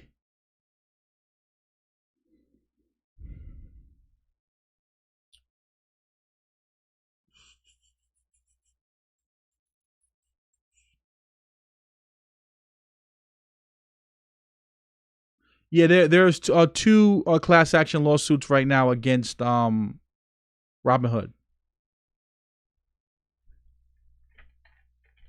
that I know about.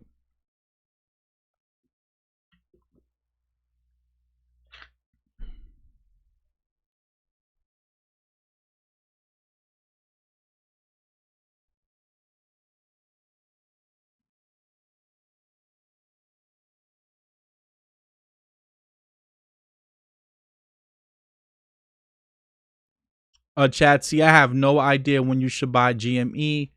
I don't participate in pump and dumps, so I have no investment knowledge nor wisdom for you of what levels of what you should buy with GME. When you're dealing with pump and dumps, this thing can rocket to $1,000. It can crash down to 100. I truly have no idea what this can do. And if they're limited trading on apps like Robinhood and Webull, that cuts out the retail money. So I have absolutely no idea when the institutions will get involved, what they will dump. I'm not a fan of even trying to participate in pump and dumps. If I'm already in something like First Majestic and it's pumping, great. But other than that, I don't believe in investing in any of this stuff because at the end of the day, like I said in the last video, this will end bad for most of you. Most of you will get burned in this GME and AMC. I think AMC is a better investment for the long term because eventually they will open up the movie theaters. And I believe that AMC will eventually, they will change their business model to some type of a streaming business model where you'll be able to stream movies right in your home, in your living room. So I think that AMC has, real world value in terms of where it goes from here. Now it could file bankruptcy before it gets to that point, so you don't know. And again, this isn't financial advice, but to me, AMC would make more sense. Or like a BlackBerry would make more sense to me. GME at $300, $200 a share per share, it's not worth that at all. Like, I mean, if you just look at it from a standpoint, like just a business, maybe $20-$25 per share makes sense. So I get why you guys are pumping it. I don't want to discourage you. It's not about making money for some of you. You just want to stick it to the man, and that's okay. But for an investment, I wouldn't touch this thing at all. If I'm already in it, I'm moving my stops up to break even. I'm taking profit on the way up because you can't go broke taking profit. I made a lot of money in pump and dumps, but they were organized and orchestrated pump and dumps that I was already in before they pumped. That was back in 2016, 17, 18. Now I don't touch pump and dumps because I know that if you get on the wrong end of these pump and dumps, you're done.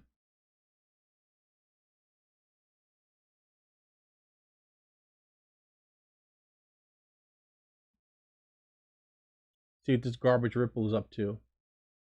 And then we can get to the Bitcoin information. So 44 cents.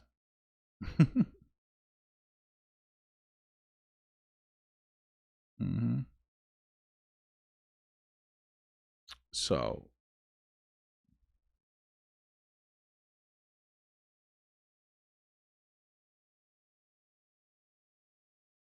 That's interesting. Van Lee says, is it far-fetched for brokerages like Robinhood to misrepresent figures, short interest volume to mislead retail traders? They could do this, but a lot of this data and information came from other institutional investors, right? So the short interest in Robinhood, like you can go and query this information from other places, right? So the short interest is real.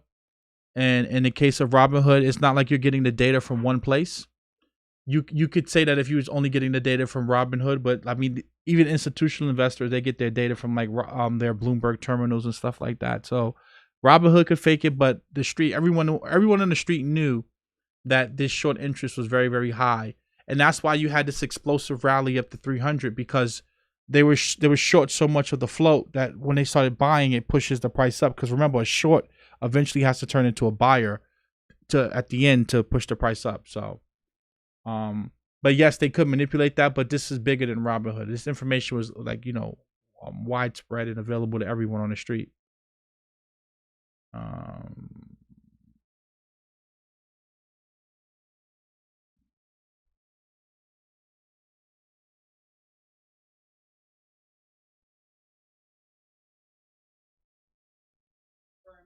Many of which, again, benefit from, for example, selling the flow information and the flow of. Thank you for the donation, Steve Mayfield. Appreciate it. So let's get to Elon Musk and Bitcoin. Get to some different information now. Where did I put this at?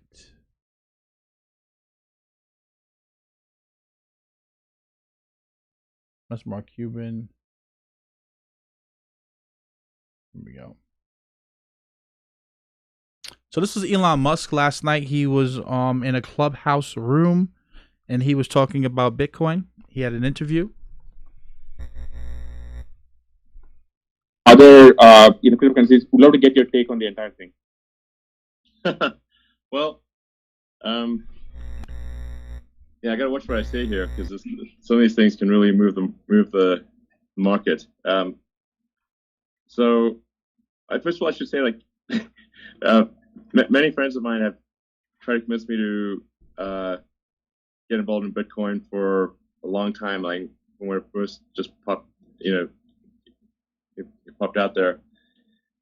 And a friend of mine, Bully, he actually had Bitcoin cake, a cake that was like had a big sort of Bitcoin symbol on it, and he fed me a slice of Bitcoin cake in 2013. So, I mean, clearly, I should have at least bought some Bitcoin 8 years ago. Like, what more do people need to do? Like, Jesus, talk about being late. Talk about being late to the party. So I was a little slow on the uptake there. My apologies. But I think about it a fair bit. But I do at this point think Bitcoin is a good thing.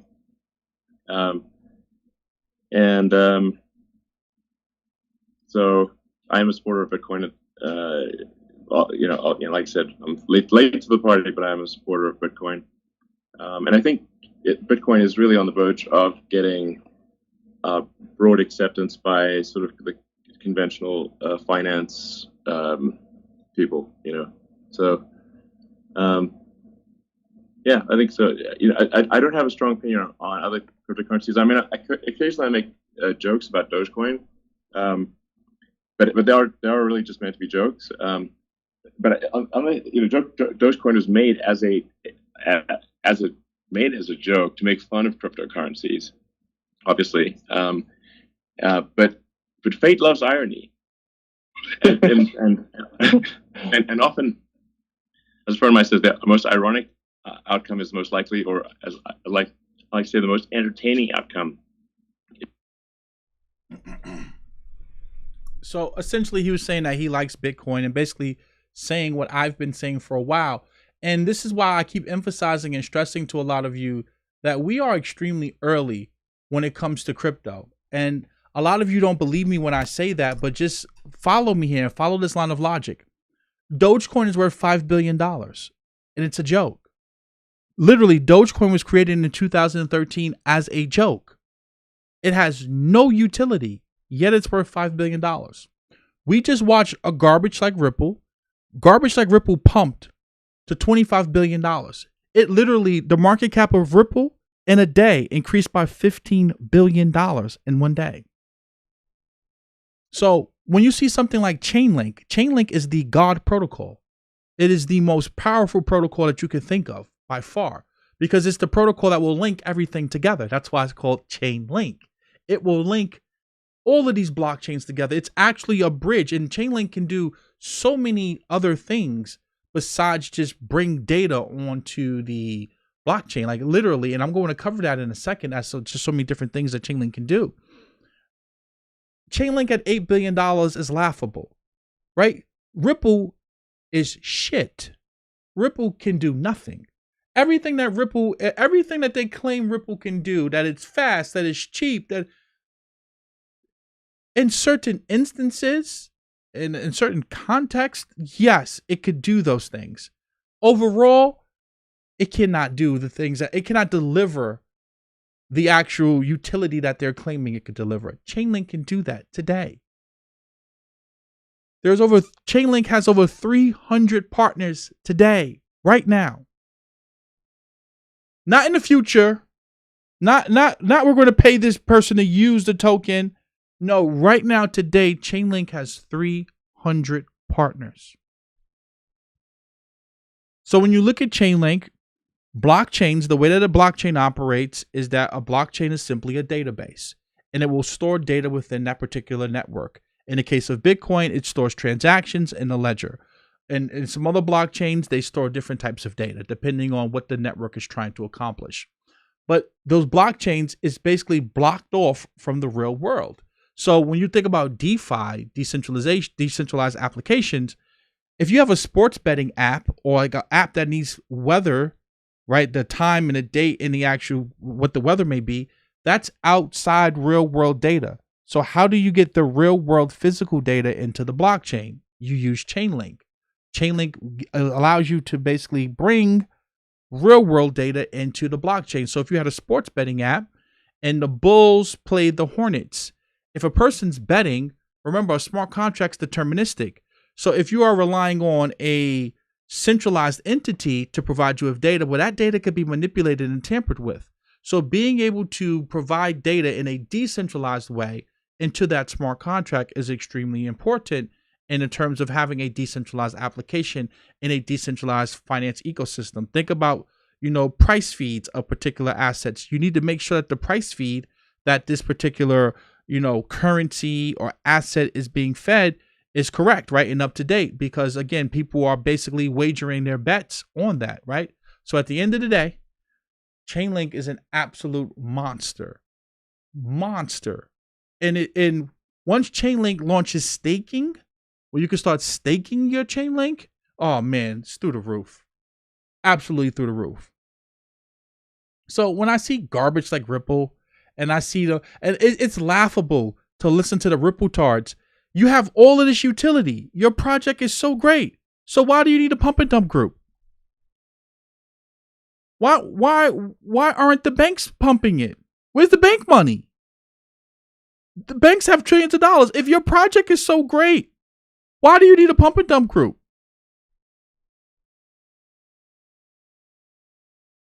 Shouldn't the banks want the ODL liquidity, the on-demand liquidity, right? Shouldn't money transmitters like MoneyGram and Western Union, shouldn't they want to have fast, cheap cross-border payments? Shouldn't the banks want to get rid of the SWIFT system? Oh, don't worry, Chainlink's handling that. So I laugh at you, Ripple tards. Like it's a joke. It's a joke. A joke.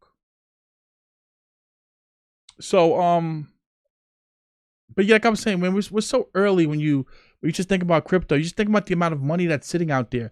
Look, GameStop, they had a valuation at the peak of about like $24 to $30 billion. This is a failing company. This is the company that has to restructure its whole business model. You don't think that Chainlink can't get to $24, $30 billion?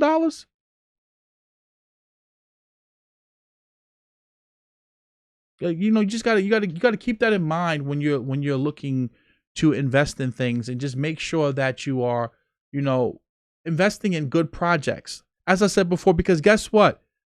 Just like they're pumping and dumping Ripple now, they're going to pump and dump Chainlink, Cardano, Polkadot, ETH. But the difference is that these projects have utility and they will be here 3-5 years later. So why not own something before the pump and dump? And after they dump it, it's still going to be here because people want to own these assets. Big difference, right? So I want to get to this article, and I think I made a mistake and erased it. No, here we go. So it says the missing link between blockchains and enterprises.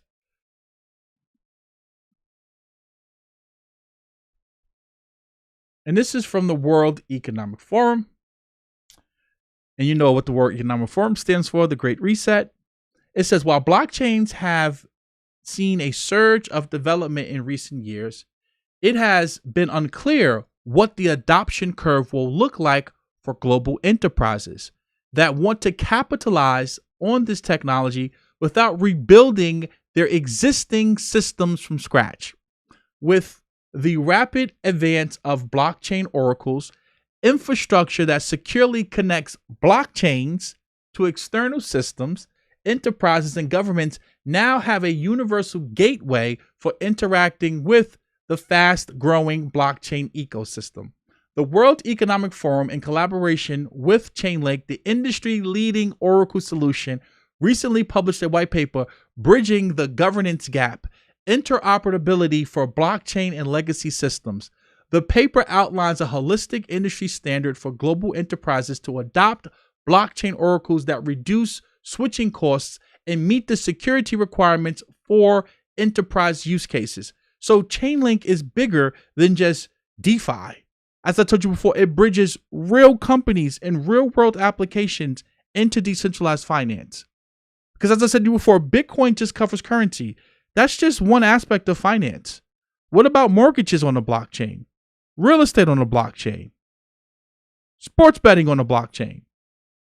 Derivatives on the blockchain? Margin trading, borrowing, lending? Exchanges? All of these different things need to be decentralized. Chainlink will power all of that. The benefits of blockchains. Blockchains are a new infrastructure for securely validating and automating transactions across complex networks, with the potential to dramatically reduce the back-end costs of modern financial systems and expedite the delivery of e-government services. And blockchains are not new. This technology is old, so this article is incorrect about that. They have 4 main benefits. Automation. Blockchain-based smart contracts automate business logic across multiple parties, reducing settlement time and costs. As I said to you before, we will live in a world where banks will not exist anymore. You will bank from your phone. They may exist as like an e-bank, but an actual like brick and mortars bank up front, they will not exist anymore. You will interact directly with a smart contract in a peer-to-peer way going forward. Promise you, it's going to dramatically bring down the price of banking and services. It's just going to be so much better. The question is going to be, are we going to have a central bank digital currency that controls everything, or will we have a decentralized financial ecosystem? Security. Blockchains use advanced cryptography to guarantee tamper-proof data, coordination, and storage across large networks and counterparties. If you're in the academy, you know all about hash functions and why a hash function is tamper-proof. Reliability. A blockchain's decentralized architecture prevents single points of failure and ensures the network is highly available because everyone stores a copy of the actual data of the blockchain. There isn't one central point that controls all of the data in the flow of information. Transparency. A blockchain's digital immutable ledger provides auditability, and accountability around business transactions and the origin of data. So there we go, guys. You know, it's just, I'm going to share this article with you. Please go take a look at it. Like, Chainlink's a no-brainer.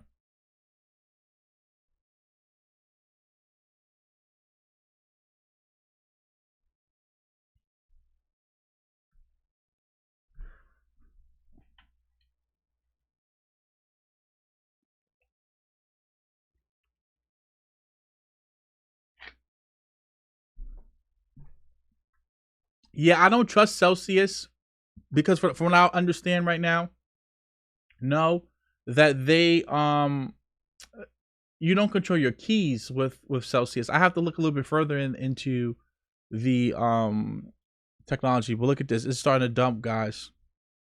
We're down at what, 240?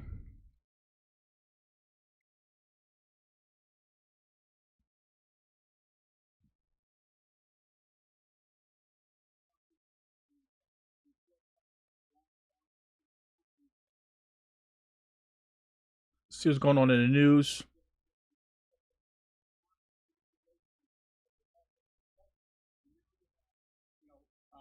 This democratization move, and you have the small retailer combining, that's a huge power shift that had not been there before.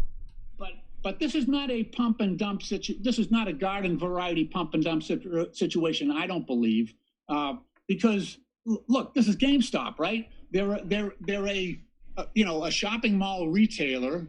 We're in the middle of a pandemic. Mm-hmm. You can land a 747 jumbo jet probably safely in any parking lot in America. And so we know the dynamics here. Yeah. So obviously there's a lot more going on. And I do believe there is some sincere hope and belief in GameStop. That was the kernel of this, bringing in new people, making sure, trying to, be more digital and less brick and mortar oriented. So there were some fundamental forces on the upside, but then it became more of a political movement, and that's when we saw things go to 400 and change from $20. So clearly, this is a lot more complicated than people realize, and I do worry about the. Synthetics is a beast. Chris Stewart. Synthetics and Aave, they're two of my favorite projects. I own a little bit of those projects because I've been testing them out for the academy, but I don't really have a big bag yet. But Synthetics is a beast. Aave is an absolute beast. What else did you have there? I don't really know about Icon. Cardano ADA, I have a very, very small amount of that. I used to have a big bag, but I just got tired of waiting for them to finally deliver. It was stupid for me to sell it. I made money on it, but I didn't make as much money as I should have made. But Cardano's making a really, really big push into Africa, right? And I think that's smart what they're doing, how they're basically going into Africa, and then they're allowing a lot of DeFi applications that were built with Solidity to then be built on top, or basically ported over and bring the state of that contract or that network over to Cardano. So it makes sense what they're doing. Yeah, it's not looking good for GameStop, guys. It's not looking good for GameStop, guys.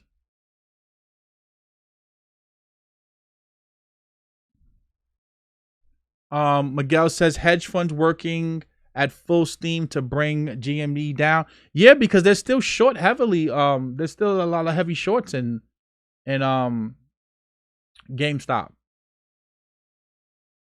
I showed you guys the short interest is still above 100%. The short interest is 123%. So you still have major short interest, and then the fact that they locked you out, you can't short anymore, sucks. And guys, hit that like button. It's 419 of you watching. There's 422 of you watching. So the short interest is still high. So, but right now it's not looking good for you guys. Let's zoom out. Pulling back major. You just lost this level.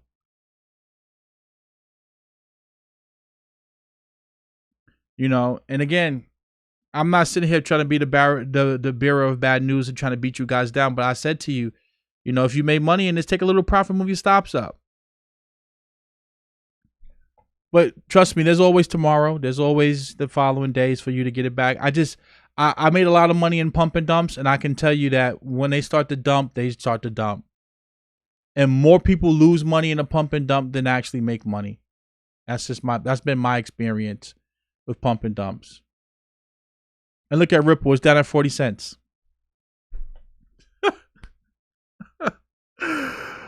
Oh man, I can't understand people, man. I just can't understand people. Man. I can't. It would never make sense to me.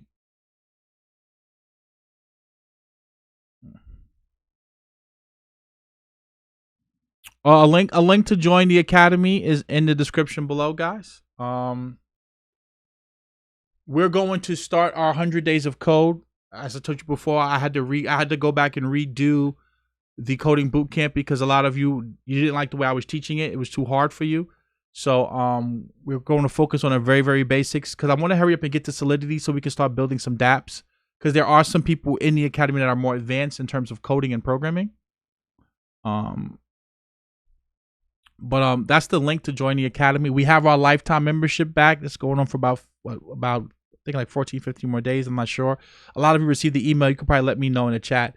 And we have a free 7-day trial, so you can try to test it out, see if you like it. I'm going to put together a template for how you can find cryptocurrencies valued at under 100 million to 50 million, so you can find these projects before they really become popular, right? That's one of the key things in crypto, like 10x in your money, 20x in your money, is finding these quality projects before they become popular. So that's what I'm going to be focusing on for you guys. That's already in the academy. I'm going to put that together. That should be done by the end of this week without no problems.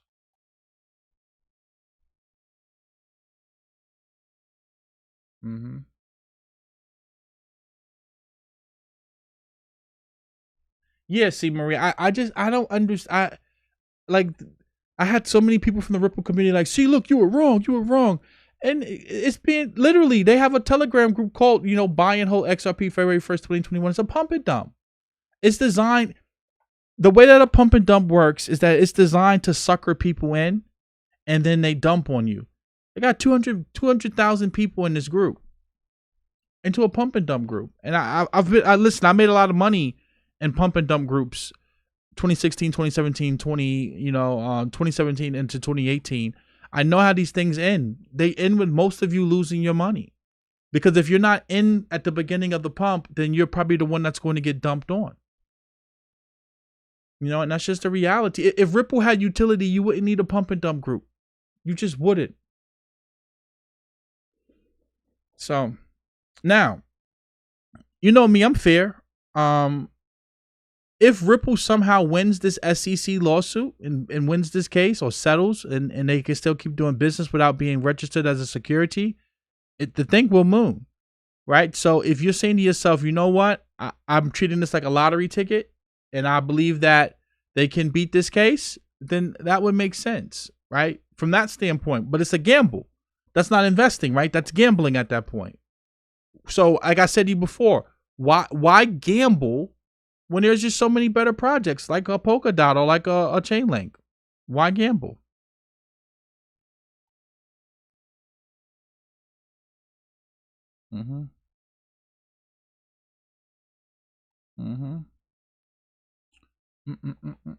GME halted.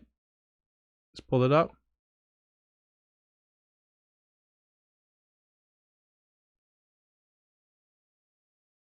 Yeah, looks like it's halted. Yep. Try to tell you guys, man. It's not over yet, though. It's not over yet. They may have did that just to flush out the weeks, the weekends. Keep hope alive, guys. Keep hope alive. I want to see you guys win. So I want to see GME pump. Don't think I'm trying to be bearish. I want to see it pump. I want to see everyone win. Right? I want to see you guys win. I'm not here trying to, beat you up.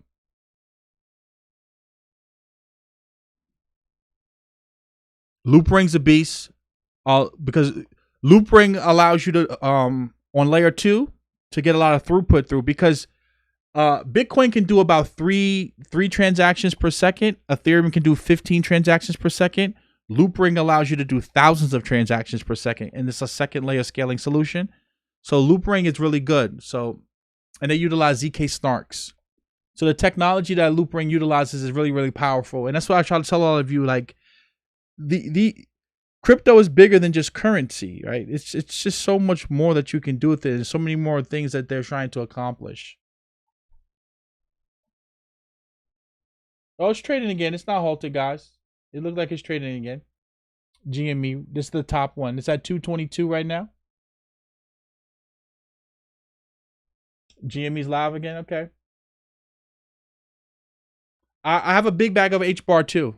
I have a bag of H bar, Hedera. I have Hedera hash graph, H bar. I have Augur. What else do I have? Give me 1 second. Yeah. Yeah. Look at this. That's what I said. Look at all of my picks, man. All of my picks are just doing well. Everything, all of my picks are doing well except for basic attention token. Look at this garbage. Oh, that's the only one that's not doing well. Where's Augur at? Augur's been dropping. Did Augur drop out of the top 100? I still have faith in Augur. Still got faith in the project. I can't see. Let me zoom out some.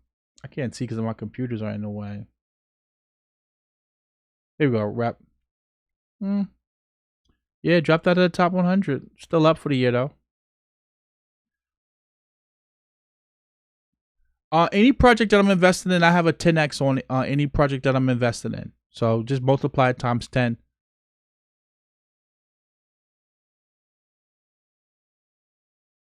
So when you look at H bar, easy. Just multiply times 10.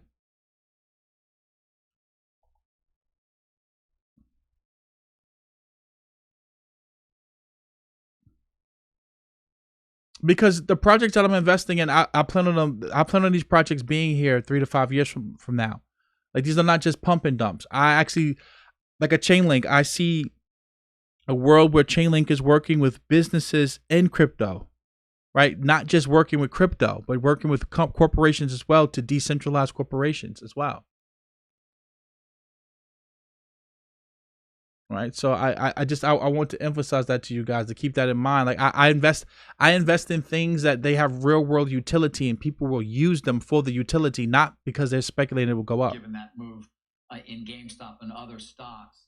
Going through the numbers, anything stand out to you in terms of performance for January, and or will there be any implication for macro hedge funds that play in the commodities markets from this move? I mean, my take in kind of getting the numbers over the weekend from a lot of the hedge funds that were implicated in this is that it actually could have been a lot worse. The fact that Melvin was down 53% for the month, I had heard, numbers far worse than that across the rumor mill last week based on kind of them getting caught up in that GameStop trade. Same thing with Point 72. The guidance I had gotten from sources familiar with the matter was that it was between 10 and 15% for the month. That turned out to be 10% for the month. So definitely nothing to celebrate, nothing to write home about in terms of performance. But based on some of the conversations I was hearing last week, it actually could have been far worse than it was. Yeah, perhaps other than Melvin, which has been severely damaged. Sorry, Carl. Go ahead. No worries. I was just going to say the trade definitely developed late last week and is carried into the. Wow, let's look at this. I didn't even know that. That's interesting. They're saying that Melvin Capital lost 50% of its capital. Wow.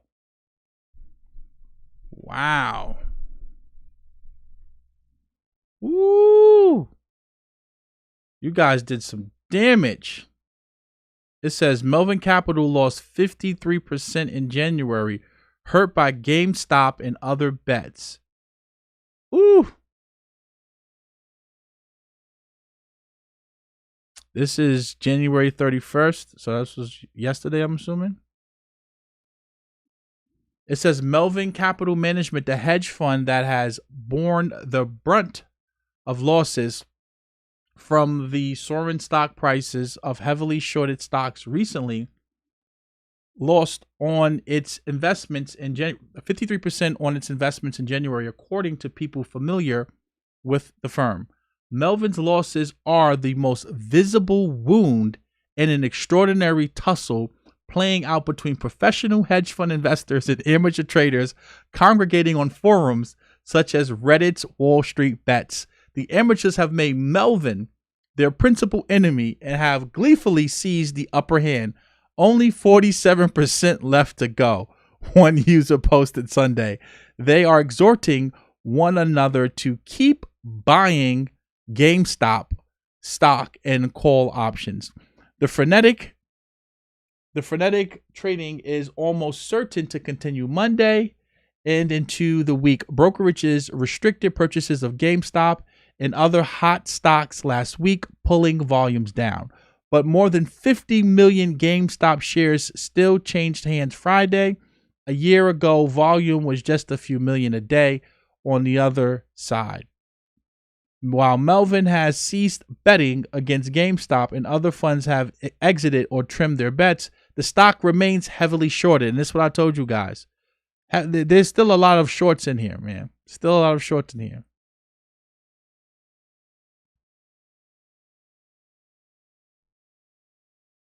So you guys did some damage, man. To have coordinated trading where the back and forth results in no risk to the people who are driving up the price. And at least from what I've seen in the news, there does not yet appear to be evidence of that. The other conventional approach would be to look for misrepresentations or misinformation in the market. So for example, if the person giving the rallying cry here is actually selling a stockpile of stock while telling everybody he's buying the stock, well, that would bring you into a more conventional securities fraud type analysis. But absent either that kind of misrepresentation or evidence of a manipulation, it's a difficult area for the enforcement division to deal with. Yeah. I'm curious, Andrew, we were talking about it at the top of the show, but an ETF like the SLV, the silver ETF, has a lot more flexibility to issue more shares more quickly when it sees a jump in price, like what we've been seeing today and really in the last couple of days. Standalone stocks don't necessarily have that same ability to issue and sell more shares as quickly. Is that something that the SEC should consider making possible when you do see just the huge spikes that we've seen in names like AMC and GameStop recently? I would imagine that would help with some of the volatility. Yeah, but you've always got to be careful about issuing emergency orders. Back in the last financial crisis, there was the short selling ban, which was very short-lived because it had very adverse collateral consequences. And so the problem with moving too swiftly is that there are going to be a lot of unintended consequences. And so while proposals along those lines may well be something worth looking at, I think they need to be given both careful consideration. Yeah, I don't agree with all this new talk of regulation. So I agree with Mark Cuban on this one because what is and what isn't stock manipulation at a certain point? People are just sharing what they want to buy at the end of the day. I don't really see the need for all of this regulation talk. Let's check Twitter, see what's going on. This guy right here is he's a XRP bull. So let's see what he's talking about.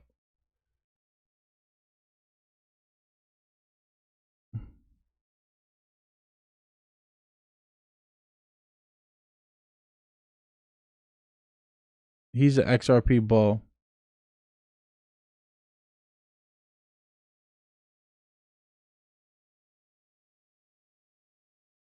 So let's listen to he's a big XRP bull. Me and him we've had some crazy debates on Twitter. Says the worst part is that we couldn't get 100K signatures to file against the SEC in weeks. But all you have to say is pump XRP and 250,000 people join to lose money in 2 days. XRP. There was no 250,000 people. There was just a bot pumping it up. Seeing 36 billion wiped off of total market cap, which started a good 1.5 hours before the pump, is just fishy. I also do not fully buy the exchanges load. You Ripple tards, man. You will never learn. Let's see where Ripple's at right now. Oh, 41 cents is coming up from 40. So he's a big bull.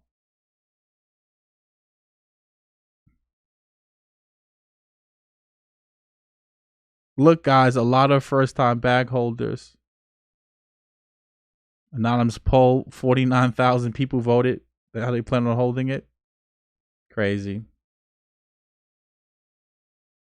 As he dumps on the Wild Bunch. Hit 74 cents last night. Crazy. Crazy. Well, at least I warned my people, so I'm happy. I'm happy that I was able to warn you guys. I'm so happy I was able to warn a lot of you guys about this garbage, man. I've been around for a while. I've witnessed this stuff over and over again. Uh-oh, guys, look. Got a green candle finally. So let's see if you can regain control in GameStop. I'm rooting for you guys, man. I want to see you guys win. What's going on Twitter?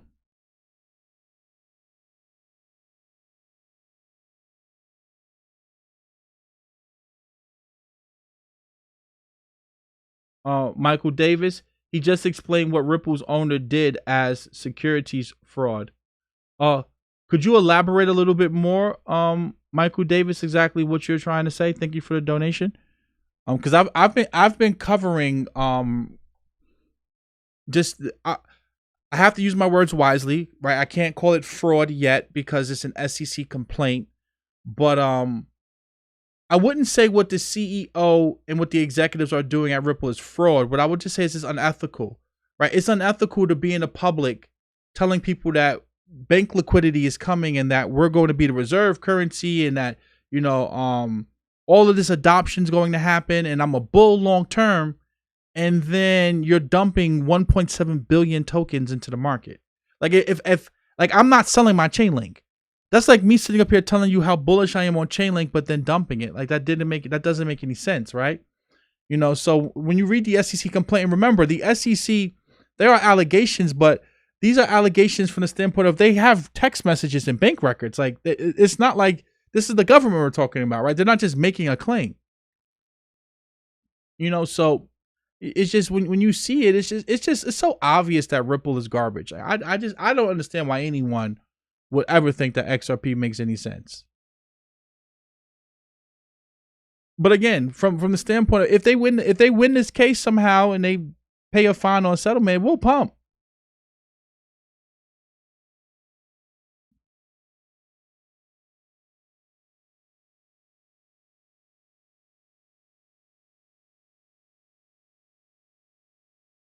But yeah, just post go a little bit deeper on that question, Michael Davis.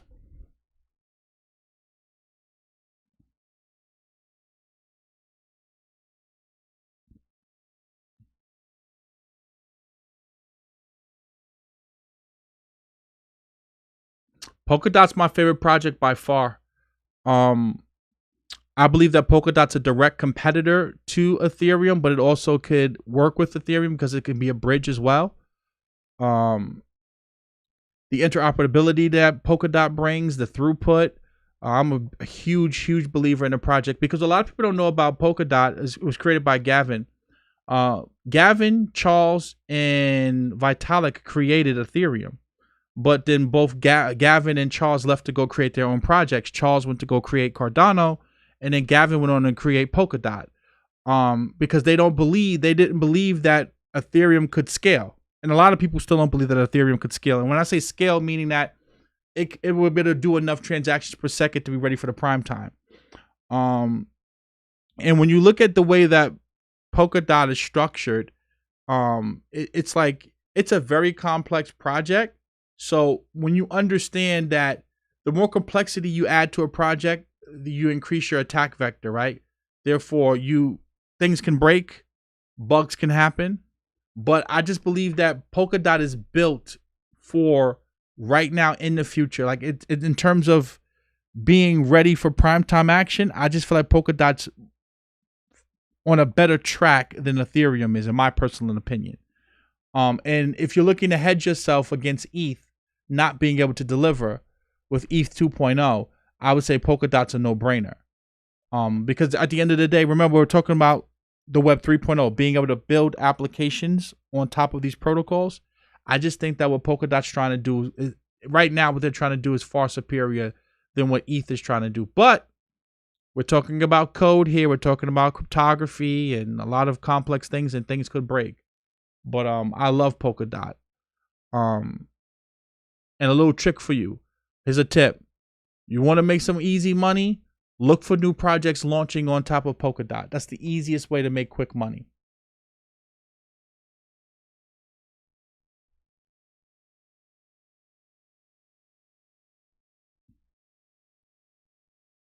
So, and guys, for those of you just tuning in, GME's trading at $234 right now. AMC's trading at $14.26. Let's zoom out and see where it's not that bad. It's not that bad.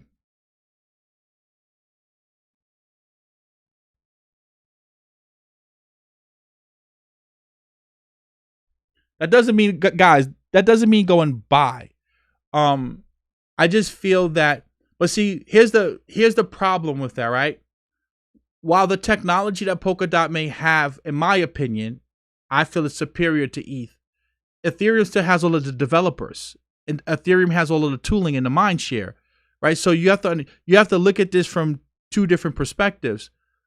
There are more people working and building on the Ethereum ecosystem than Polkadot, right? So as of right now, Polkadot has captured the network effect. Because think about this. Right now, you and I, we can go and build a clone of Facebook, and we can call it Common Sense Book. That doesn't mean that we're going to get all of the users from Facebook to come use our social media platform. Because one thing about people is that they're very slow to adopt something, but then once they adopt it, they're very slow to change. So, you have to keep these things in mind when you are making investments, right? Because as of right now, 95% of the actual users and projects being built, they're being built in the Ethereum ecosystem. They're not being built on Cardano, Tezos, Polkadot, or Avalanche. Now, again, ETH 2.0, for it to fully be into effect, is going to probably take about 2 years. So when you look at it from that perspective, it's like, well, in order for Polkadot to utilize this superior technology, you need developers to come build projects. So it's an ebb and flow. Now, one can look at that and say, well, because most of the developers are working on Ethereum, then there's a lot of opportunity for new developers to go work on Polkadot. And this is why I keep trying to emphasize and stress to you guys about learning how to code, because there's just so much opportunity. And, entry-level blockchain developers, they start off making $78,000, $80,000. So because you have a skill set that's in demand, and there aren't a lot of blockchain developers right now. Most people want to work at Facebook and Amazon and Google. You're looking at the internet back in 1992, 1995. It's like a blank canvas. There's so much opportunity, so much that you can build, so much that you can do, and you're actually in demand for your services. So there will be a lot of back and forth between Cardano, Tezos. Tezos is far in the back, but let's say Cardano, Ethereum, and Polkadot. Right? But this is why I like Chainlink. I'm glad the other guy Edgar said Chainlink, because rather than me sitting up here trying to figure out which smart contract platform will be better between Ethereum, Polkadot, and Cardano, why not just be the gas that powers all cars, right? That's how I look at the Graph token, and I look at Chainlink, right? I'd rather just invest in the infrastructure, because whoever wins, they will need Chainlink, and they're going to need the Graph token, right? So to me, those investments make more sense. Right? So that's how I look at things and I approach it. And for those of you who are looking to get involved in this is why we have the Academy. Come to the Academy and I cover all of this stuff for you. How to buy it, all that type of stuff. How to store it, where to find it at, how to get good prices on it, etc.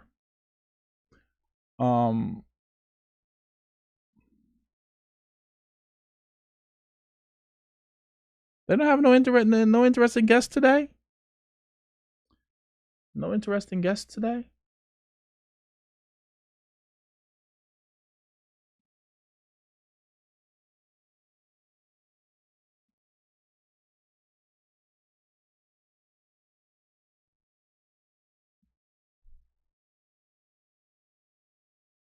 See, I look at Cardano like if rather than being a Ripple tard, I'll try to be like a Cardano tard because I just think that can really pump a lot just based upon like market cap and where it's currently at.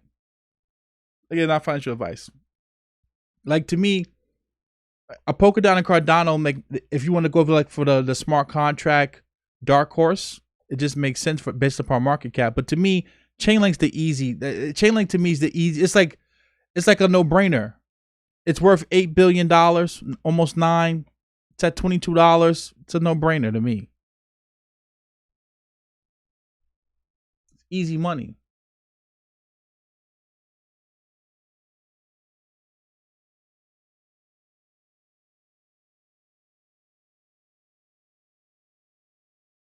Oh, yeah, Michael Davis, thank you for the donation. I agree with you 100% about that.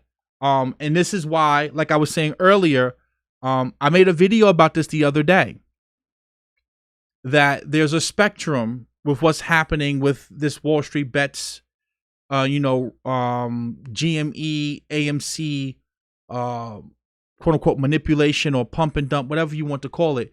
There are some people they're involved in this because they just want to listen. They're YOLOing. They have $500, $1,000. They're saying to themselves, "Listen, I don't know what the hell's going on, but I'll take a gamble."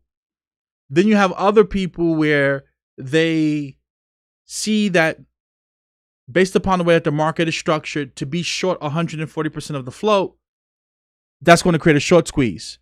And then you have other people who may be orchestrating this, institutions, etc., and they may be dumping it while they're telling you to keep buying. And as I said to you before, this is going to end bad for many of you. It's the same thing like the Ripple pump and dump. Most of you will lose money. Most of you will. Because you're buying, like even Dogecoin, like you're buying something and you don't understand what you're buying. You don't know how to really get in, at what price you want to get in or what price you want to get out. And I get it. Some of you don't care. And I'm not here to judge you and tell you that you should or shouldn't. I'm just simply here to, be a voice of reason. But I agree with you, Michael Davis, 100%. If that's the case, that there are individuals who are like moderators in these groups, and they're telling you to buy when they know that they're already dumping, then that could be market manipulation. That could be fraud, and they could be brought up on charges for that. So I agree with you 100%. API 3 is a okay project. I've been looking at it. Again, I've been testing it out, so I have a little bit of it, but nothing crazy. It's to me, it looks like a decent project. It's been up a lot. There's another one I think called Teller or TRB. You can take a look at that one. So API 3 is not a bad project, but I just think that Link and the Graph token, they're far superior. But API 3 is not bad from what I've looked at so far. It's not a bad project at all, and it's been up a lot too. I think anything about infrastructure when it comes to this technology is just going to be a good investment. API 3, pull it up. It's been pumping.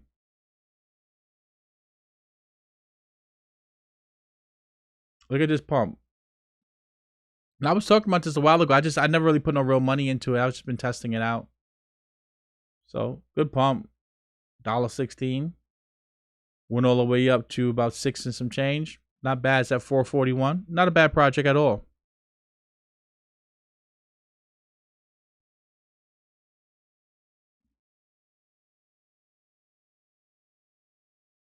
So Dwayne K says, "Hi Eli, how can you tell if a project is worth investing in, and how can you recognize one?" Well, the very first thing I look at is the token metrics, right? What's the circulating supply? What's the total supply? What's the supply reschedule? So like, when do they plan on dumping the particular token? For example, like the founders, how much of it is locked up in escrow, etc., and what's going to be the release schedule of that supply? right? Because markets operate based upon supply and demand.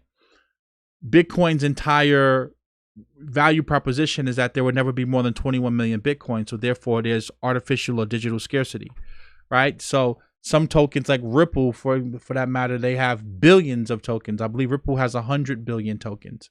Correct me if I'm wrong in the chat. So you have to look at that from that standpoint, because if there's a huge supply of the token, then it's going to be very, very hard to reach higher prices, right? And also the token release schedule. So you have to also keep that in mind.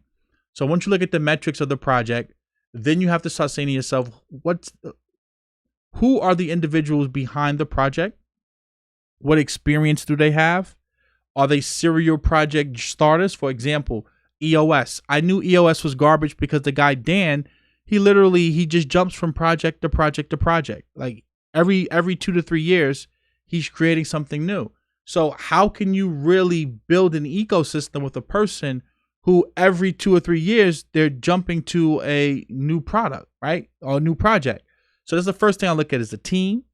Or the second thing I look at is a team. And then also, what are they trying to solve? So what made me attracted to Polkadot was Gavin. Because Gavin, the programming language Solidity that Ethereum utilizes, Gavin wrote that programming language for them, built out the library and everything.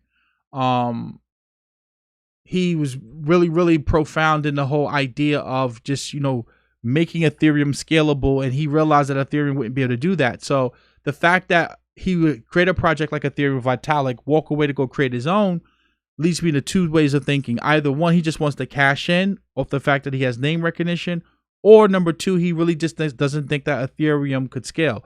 So I like to invest in things where people, they have experience with working on big projects, they're committed to projects, and they're known in the space, right? I don't like getting involved in stuff where a guy, every week or every year he's promoting something different. So the team is important, the actual token metrics are important, and then most importantly, what are they trying to decentralize? Like, for example, you had something called DentaCoin. Why would a dentist need their own cryptocurrency? Right? Like, you don't need dentists. A dentist wouldn't need their own cryptocurrency, right? So DentaCoin didn't make any sense, right? So you also have to look at the utility of the cryptocurrency and what they're trying to do. So, for example, synthetics, they're trying to tackle the derivatives market. Okay, that's, depending on which metric you look at, that's a $2 quadrillion market. Yes, I said that, $2 quadrillion plus market. Okay, that makes sense to me to be able to decentralize that. One, that's something that needs to be decentralized, and that's something that I can see people wanting. Uniswap, they created a decentralized exchange. People don't like KYC, having to upload pictures of themselves, having exchanges like a Coinbase basically say to you how much money you can invest at certain times. Like, for example, when you first set up your Coinbase account, they limit you to like $500 or $1,000, and then you have to leave your cryptocurrency on the exchange for 2 weeks before you can take it off. So I can see the need for a decentralized exchange. So token metrics, team, and then looking at real world utility. Is this a cryptocurrency that's needed, or are they just trying to cash in on the idea of, blockchain technology? Because, you have a lot of garbage on the blockchain that just isn't needed. It has no utility. And if you could focus on those things, then it would make sense. So, like, I know the Graph token. Look, here go Ja Rule. I can't wait to see this. I knew the Graph token would be important because the Graph token basically just indexes on-chain data, right? That's important because, especially if you're creating decentralized applications, you don't want to have your team build their own index. So the Graph token made sense. So when you think about indexing, just push Command F or Control F right now on your computer and, look for a particular word. Like, that's indexing information and being able to search for it. That's essentially what the Graph token allows you to do. So, all of these things make sense in terms of the real world and utility. So if you look for those things, that's a good way of finding a good investment.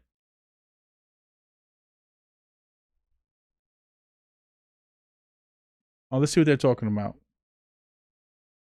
In that space of stock trading, it's also in online media. I mean, look at what CNBC or Street.com or Yahoo Finance and Motley Fool have done in terms of democratizing access to information about investments. AMC's That pumping. long trend is continuing, will continue. I think in the case of Robinhood, and people who use it should know that if you're not paying for the product, you are the product. In that sense, it's like Google and Facebook, which is to say that they're selling your information, and that's their business model. And personally, I'm okay with that, but people that use Robinhood should understand that that's how it works. I think the perspective that I can provide is what it's like to be at a company when it's heavily shorted and when the stock is incredibly volatile. And that is extremely distracting, extremely concerning. I saw Mark Cuban on last week, and I think he said something like, look, in the long run, this all kind of works itself out. Companies too high, companies too low, but in the long run, the stock price is okay.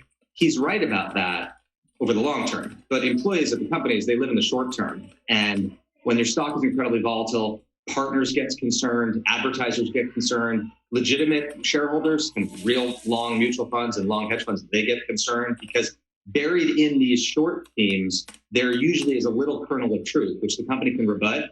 But sometimes these kind of rumors become, they become a narrative of their own. And it's very, very difficult for these companies to fight back.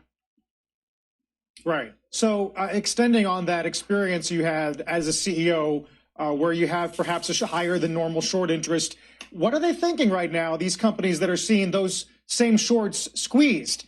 Is there a bit of schadenfreude there? And also, Spencer, what is the fiduciary role of those CEOs to raise money when their stock is elevated like this?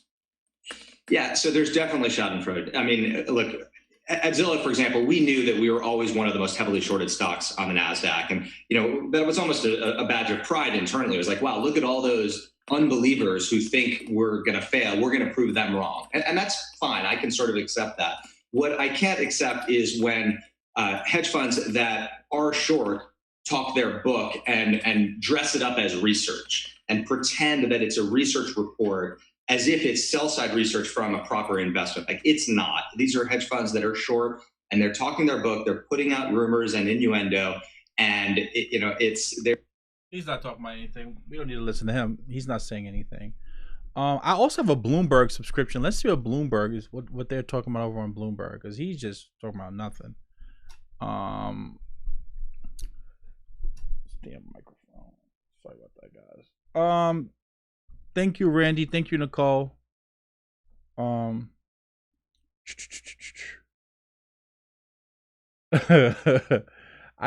think it says bye. I can't see because it's like the font's so small. It says hilarious how they are actually making Ja Rule have to live the Dave Chappelle skit. Where's Ja? What does Ja think? Dave Chappelle is hilarious. I missed the Chappelle show.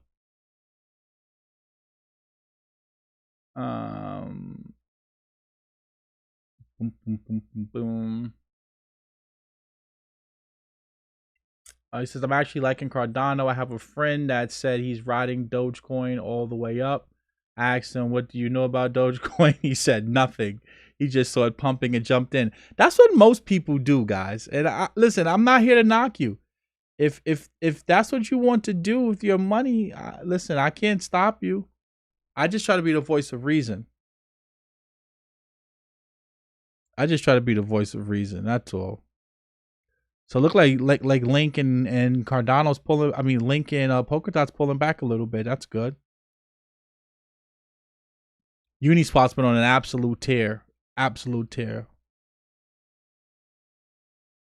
Where's Synthetics at right now? Synthetics is 24. I like Synthetics. It's a good project. Really, really good project.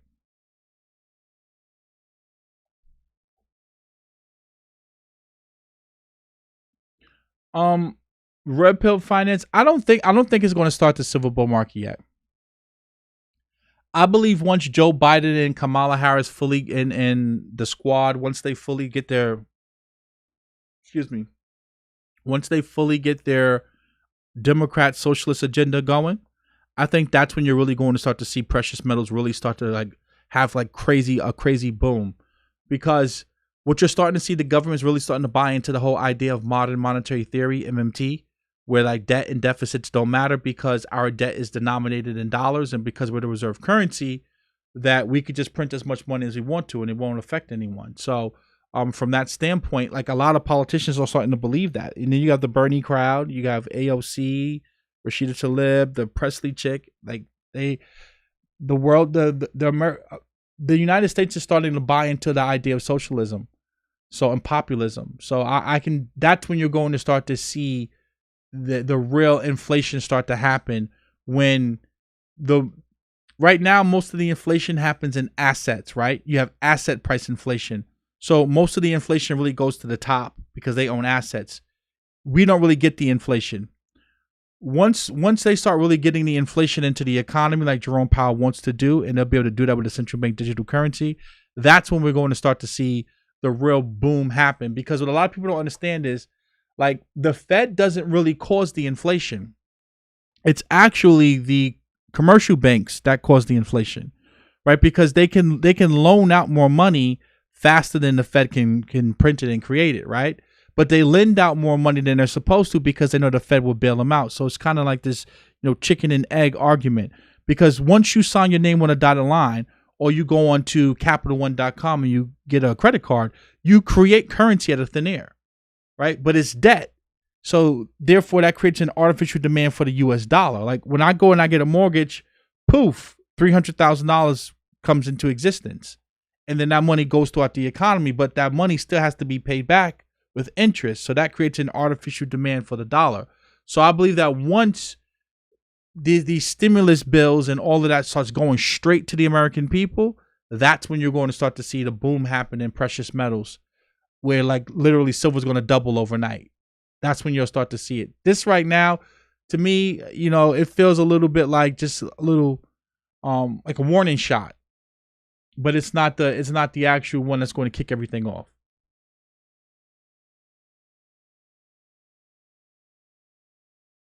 From Within says, is it possible to cash out some of your crypto portfolio if it's not in Bitcoin and Ethereum? Beginner here, love your content. I'm assuming you're probably saying, like, is it okay? Listen, you should always know when you want to take profit. I can't tell you that. I can't answer that question for you directly. What I would say is that anytime you're getting involved in the asset, in trading or investing, you should know why you're getting in, when you want to get out, whether it's for a loss or whether it's for a gain. If you 10 extra money or doubled your money and you want to take a little bit of profit, then do so. But just understand that, that's a taxable event when you go on to do that. So keep those things in mind. And you have to ask yourself, do I want to sell something today that could be worth more money tomorrow? So, people who sold their Bitcoin at 15K or 12K, now it's sitting at 34, 35, or 32, whatever it is.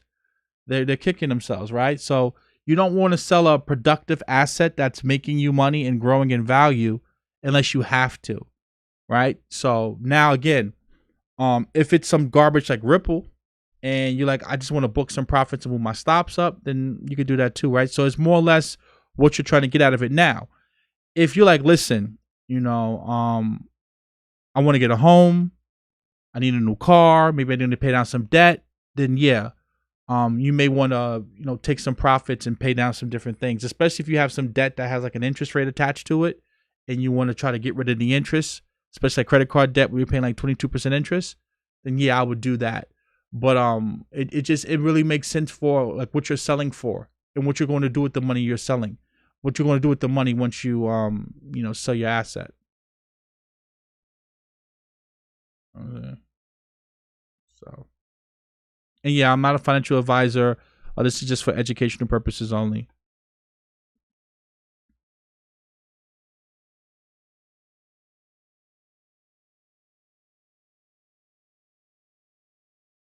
I agree, Joseph Hickman, 100%.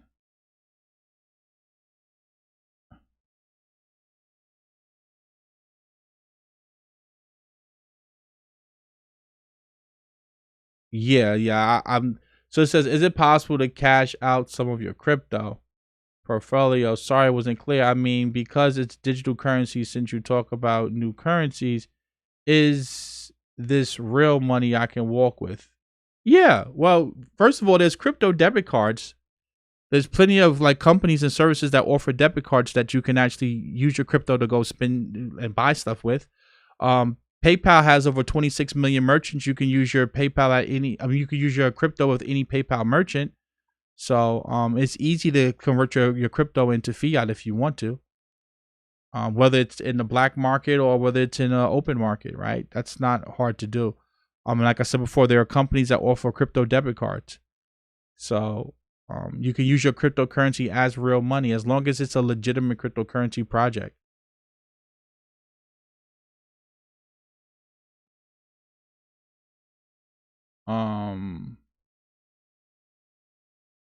Alexander Wilson, again, it's not financial advice. I believe that they're going to forgive student loans personally. But also, and again, a lot of people may not like what I'm about to say. If I have the choice between putting my money in an asset that can 10x versus putting that money into my student loans, me personally, I'd rather put it in an asset that can potentially 10x than put it into student loans. Right? That's me personally. Because I'd rather use my money as a tool to make money and then pay back my loans with the money I made with the profits. It's the same thing I look at it like when it comes to like, going on vacation or buying a new car. I want to use my assets to pay for, my liabilities. I don't want to use my money that I work hard for to, pay for stuff or buy liabilities. Because think about it, your time is your most valuable asset. You cannot get more time. Like this time I'm spending with you, this 2 hours and 41 minutes. I can't get this 2 hours and 2 hours and 41 minutes back. It's over once I used it, right? So I believe in using money as a tool to get more money. Like you ever heard the saying, it takes money to make money? So I would do that if me personally looking at it.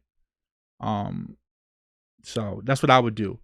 But again, depending on your financial situation, you have to be able to assess, what's more of a direct need right now. Is paying your student loans a direct need, or could you afford to invest that money and potentially go into forbearance? Because I know right now with the whole stimulus package, they extended the forbearance out to, I believe, October, if I'm not mistaken.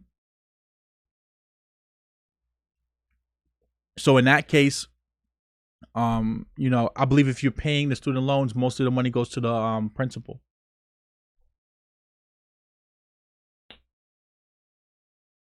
I hope that answers your question, Alexander Wilson.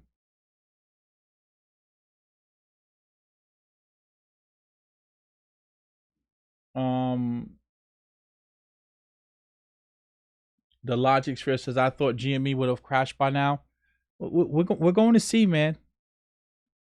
I hope it can get back at least to like 500-600, so some of you guys can cash out or take some profit. I don't want to just see it crash on everyone.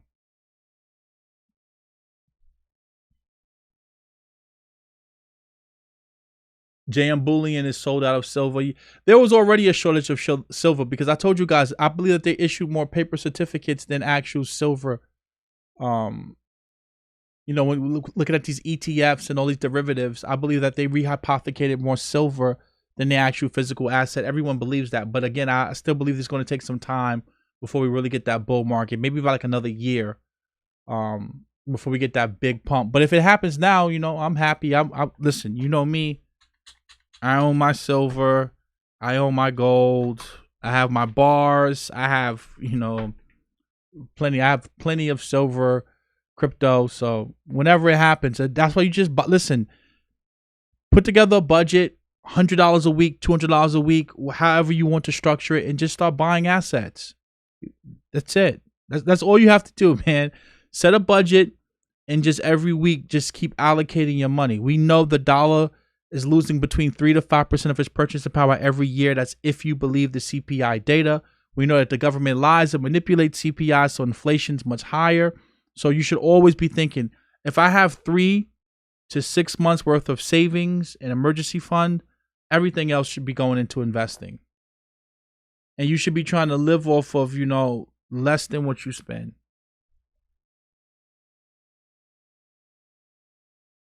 I mean, live off less of what you make, right? Like you shouldn't be spending all of the money that you make.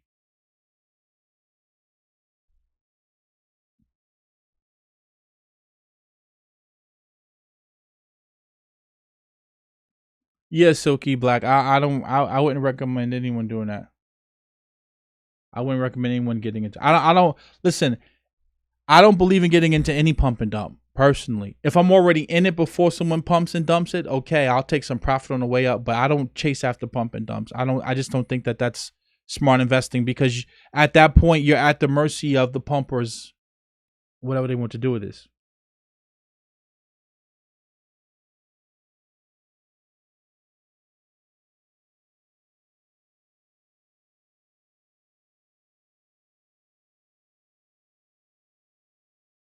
I agree, nondescript. I wouldn't want to convert my. I would not want to sell my Bitcoin knowing that your Bitcoin is so valuable because the institutions are sitting on so much cash. Like I believe Apple's sitting on like $180 billion worth of cash, and like the guy Michael Saylor did from with his company MicroStrategy. If you start allocating 1 to 5% of your corporate treasury to Bitcoin, what's going to happen once the 30-40% of the S&P 500 starts to do that? What would that do to the price of Bitcoin? Right? We know that 18 million plus of Bitcoins currently in circulation. Only about 2.7 million more Bitcoin will come into circulation. So therefore, Bitcoin gets scarce and scarce every halvening because the block subsidy gets cut in half. It makes no sense to sell it unless you have to, because you're dealing with a scarce asset. What do you think about the CME, the Ethereum CME futures? Will this be bullish or bearish for Ether? I think it's a non-event personally because you're not actually buying the underlying asset. They're really just trading like it's settled in cash. So I believe that what's going to be the bullish case for Ethereum is going to be that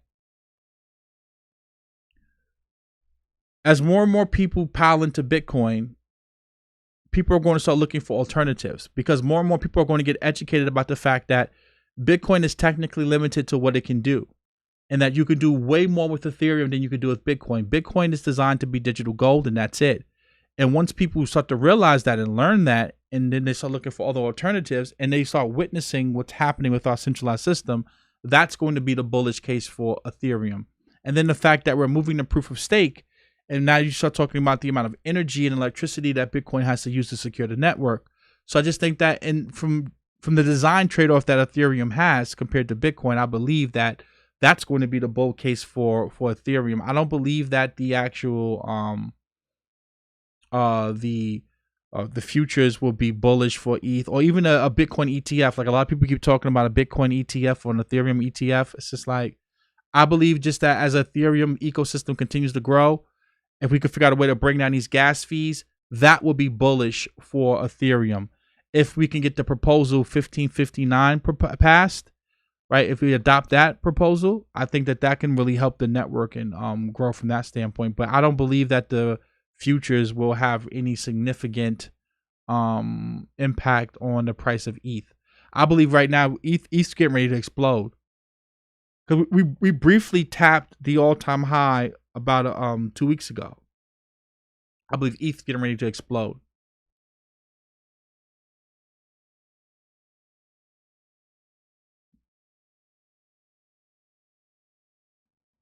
So it's been hovering around 1,300, 1,200 for the past 2 weeks. I really see ETH exploding soon. So look, DOT's pulling back. That's good. So I believe that the futures will be a non-event. Because remember, when they launched the Bitcoin futures back in 2018, that gave the institutional investors a chance to actually short Bitcoin, and that's when the market tanked. I don't think that's going to happen now, but just keep that in mind. Silver right now is trading at 26.72.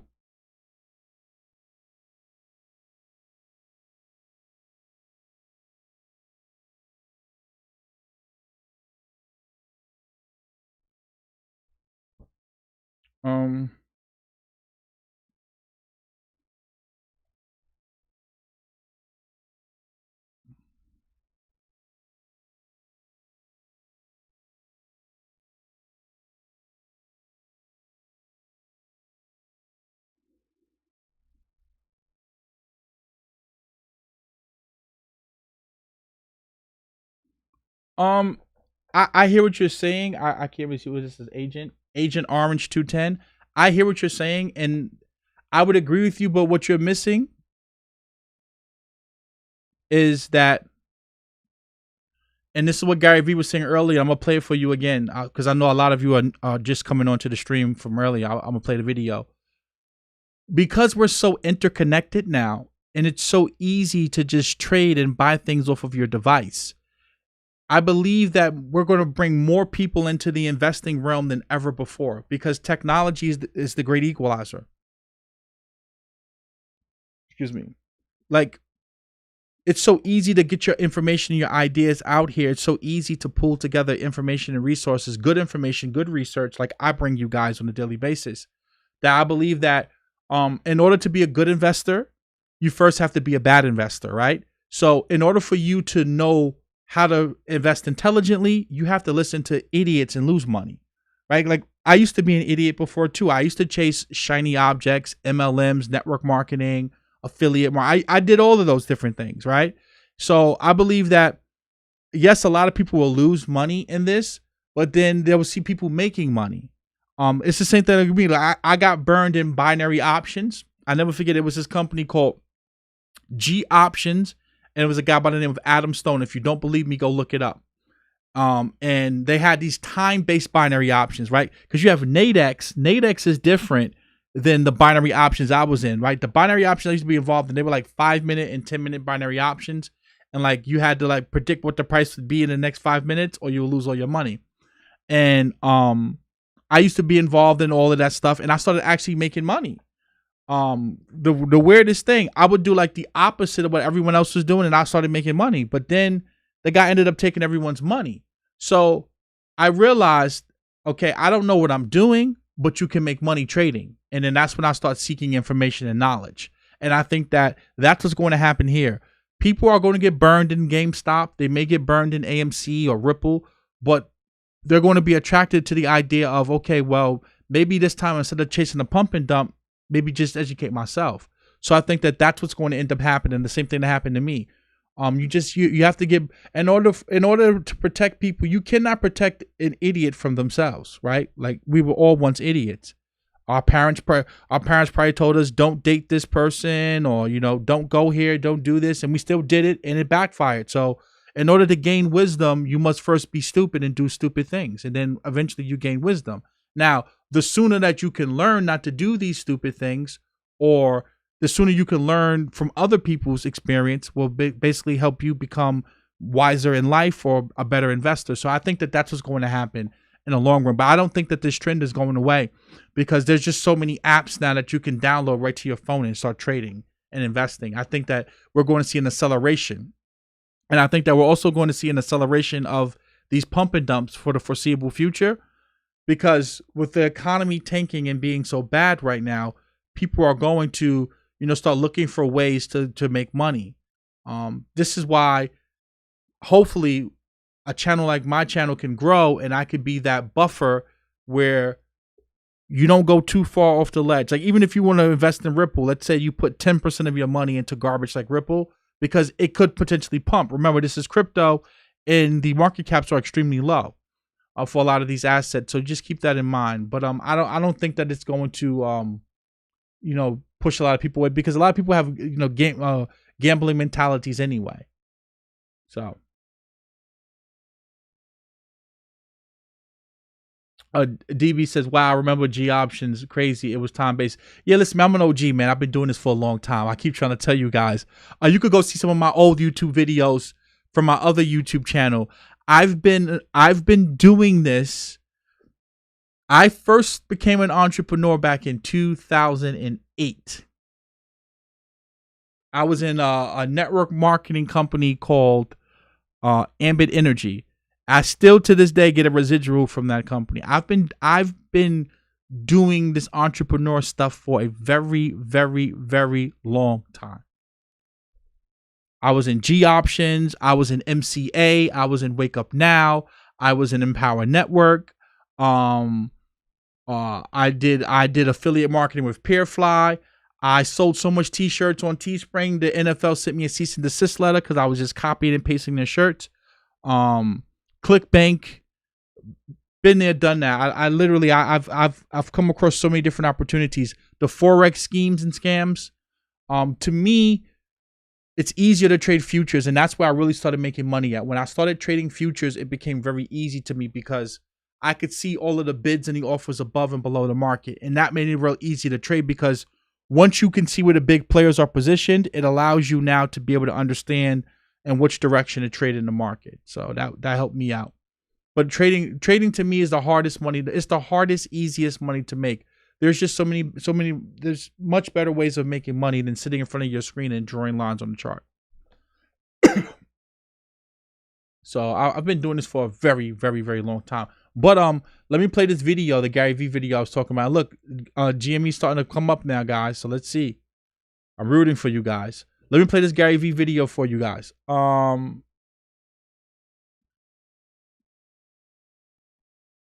I played this earlier, but I know a lot of you just new people in here.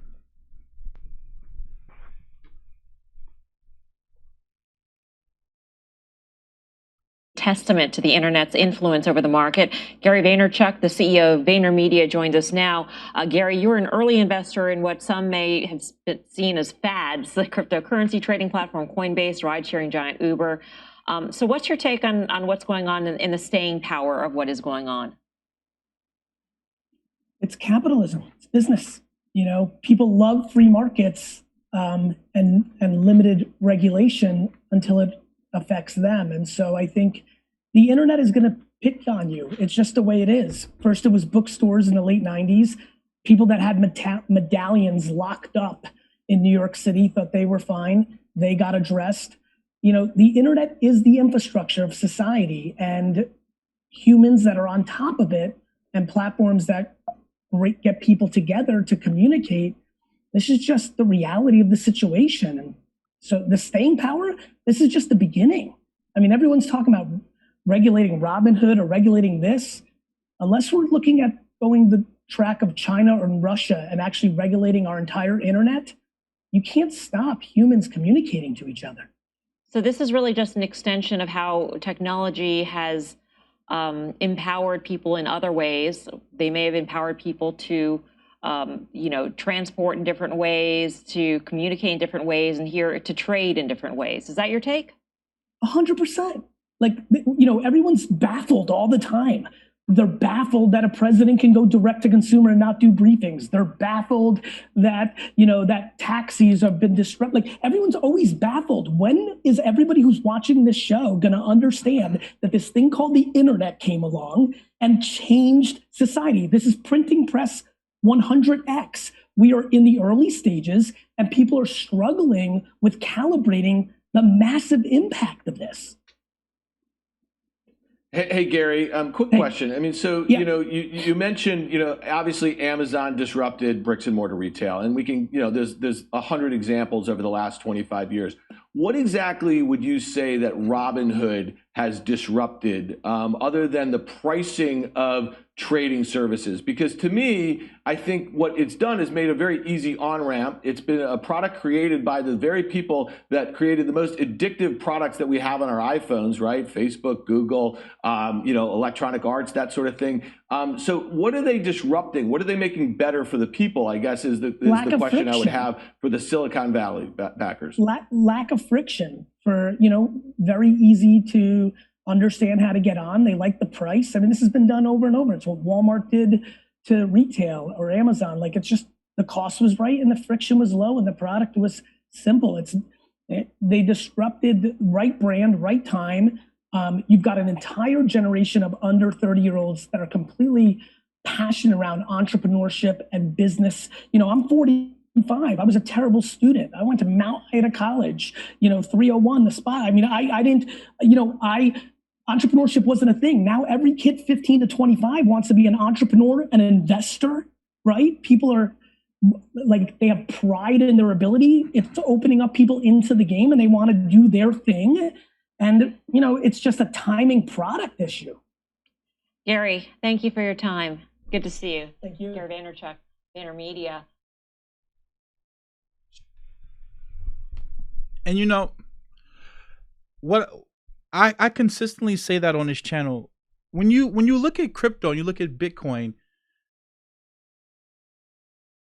or Ethereum in general, or any one of these different cryptocurrencies, you have to be able to see the future before it exists, right? You cannot look at the current business model or business structure or the way that the world is constructed today and try to put a valuation on crypto. And this is what happens with Tesla and Facebook and Apple and Amazon. You know, you have people who are trying to, you know, use these archaic and old, you know, models and EBITDA and earnings per share and all of these different stuff to try to value these companies. And you can't do that because technology is extremely disruptive. See, when you look at the iPhone, you can't just look at Apple just as a phone maker, because this phone, it bleeds into so many different, you know, sectors of the economy and other companies. Like I said before, think about it. Back in the day, you would buy a car and you would pay extra money to have a GPS in there, or you would get a physical device. Well, your phone is a map now.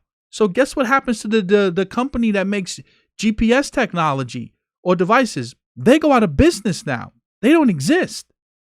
That's technology that makes that possible. So you have to be able to see what will the world look like in 5 years from now as technology gets more accessible to the rest of the world, as it becomes more powerful and more capable of handling even more complex tasks. What will that do to the business world? Think about this. What happens when kiosks can basically be able to talk to you and guide you? What happens to the retail worker at that point? A kiosk is the machines that you see inside of Walmart and your grocery stores. That kiosk can operate all day long, 24/7, 7 days a week, 365, won't get sick. Technology, that's disruptive. What happens to all those workers? What happens to the taxi industry when self-driving cars, there's a fleet of them? What happens to the trucking industry, right? So when you start understanding technology, you can start looking at this and saying to yourself, okay, this is going to be much bigger than just currency. See, when I came across Bitcoin, when I first came across it, I got involved in it from the standpoint of, you know, ideology, the whole hard money, Ron Paul libertarian mindset. Okay, but then once I start diving down that rabbit hole and really looking at cryptography and then looking at ETH and seeing what it can do, you then start envisioning, like I said before, self-driving banks. When you start playing with Aave and Maker and Compound, you start seeing, like, literally, I can get a loan without having to go into a bank.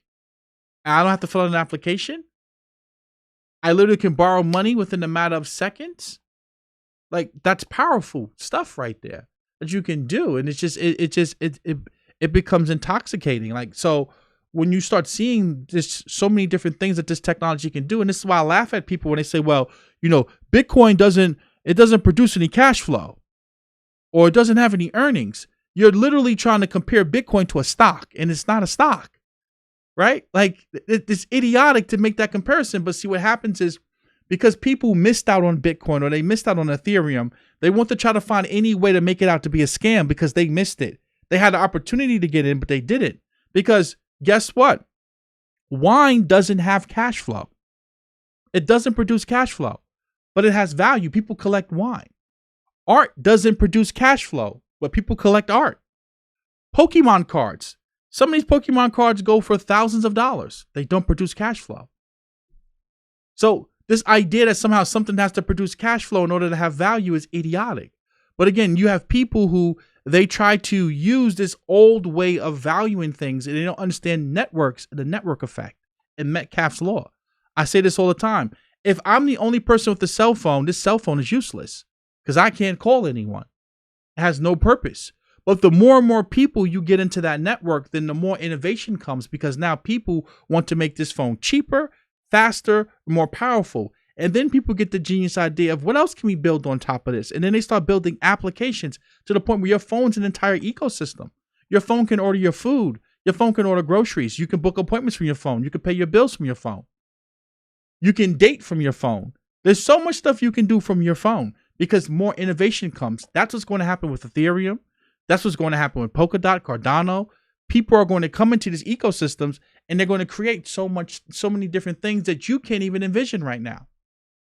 No one envisioned 10 years ago that this and the iPad would put Borders out of business. You couldn't even think of it. 20 years ago, if I said to you, more people would like to shop online than walk into a mall, you would think I was crazy. Yet Amazon now, they're destroying retailers because more and more people like to shop online. And this pandemic just accelerates the Great Reset. It makes it happen faster. But because, again, you're using these old models to try to view the world. And this is why so many people get left behind, because they don't understand it. And then you start realizing now, when you start thinking bigger, you start saying to yourself, okay, well, not every company is a technology company. What do I mean by that? Because technology makes your company more efficient. What do you think is going to happen to the hotel industry now? What do you think is going to happen to a company's budgets when they realize, I don't have to have a big office and pay a crazy overhead. I can pay you to work from home, the same salary, but just do meetings and stuff through Zoom. Companies realize that now. I can save on my overhead by just letting you work remotely from home. All of the tech companies are starting to do it. Twitter, Facebook, just work from home. It's happening right now, right before your very eyes. But again, a lot of you can't see that. Look what Airbnb did. If I came to you before and said, man, people are not going to want to go to hotels. They'd rather go stay in someone else's home. You'll say to yourself, no, there's no way that someone would want to rent their home out. Yet people do it. If I said to you, hey, you'll want to get into a cab with a stranger. You'll let a stranger come to your house and pick you up and drop you off. You would say to me, I'm crazy. Technology makes that possible. Now we have Uber, right? So when you start seeing these things, you start to understand where this can go. And then you start thinking about crypto and decentralization. We don't even know what this will be in 5 years because people are going to create and innovate so many beautiful things. So you have to be forward thinking. You can't be, you can't be a person that's, thinking backwards and thinking of the old world. So many people do that and they miss so much opportunity. Technology is extremely disruptive. And I want to show you guys something. I always like to play these videos for you because a lot of you can't really believe some of the things that's starting to happen.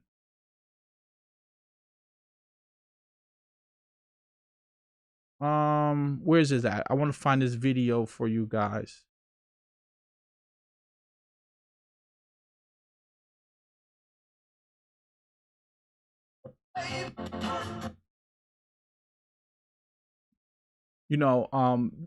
I love showing this video right here. Give me 1 second. I'm gonna pull it up for you guys.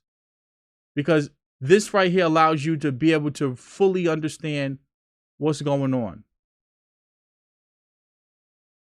These are the robots from Boston Dynamics. And I remember showing you these robots when they were just like running on a treadmill and stuff like this. If they're showing you these robots, this is real right here. If you could see these robots right now, could you imagine what they're not showing you? And then now you have to start asking yourself, what will these robots be able to do 10 years from now? Right? What will these robots be able to do?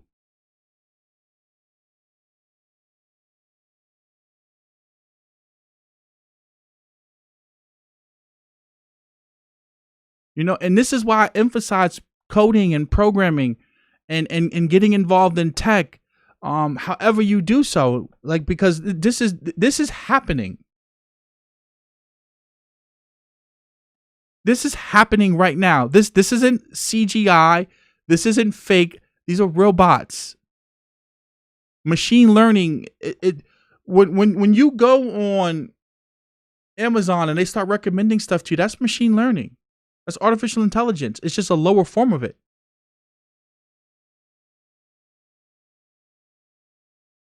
So people think I'm crazy when I say stuff like this, but I've been doing this for a very, very long time, man. Make sure that you're being forward thinking and looking in what you see. So I keep trying to tell you the future's either going to be a decentralized future or a centralized future. It's up to us. We have the technology, we have the capabilities if we harness this technology for the right things. Right? We can harness this technology to do some powerful things, or we can use it to destroy ourselves. It's really up to us.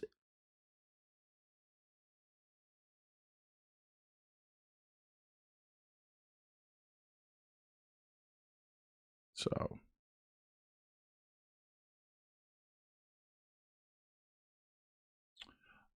and yeah, a lot of you keep asking me about the academy. I have to close this down. My bit rate started to drop.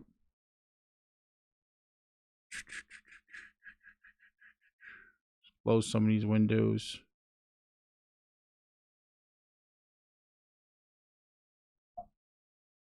For those of you who want to join the academy,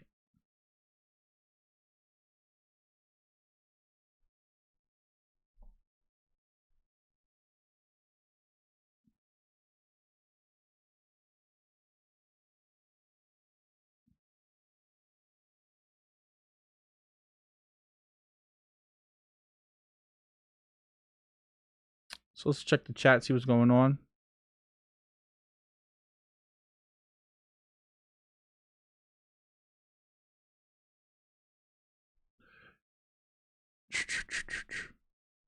See, what I plan on doing with the academy is you can find free code camp, web development, that's everywhere, but what I'm putting together is more focused towards crypto and blockchain, right? So, and there just isn't a lot of resources for what I'm putting together. You can learn JavaScript anywhere. You can learn, let's see, you can learn JavaScript, HTML, CSS. There's plenty of people who teach that. It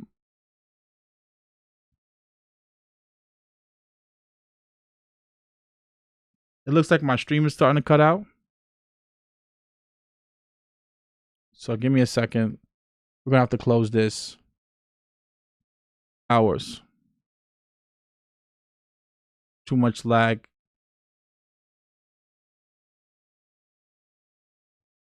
Okay, there we go.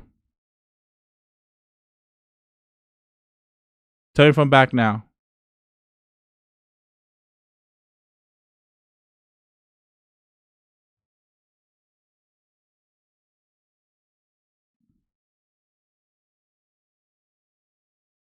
Okay. Let me know if I'm back. Type 1 if I'm back.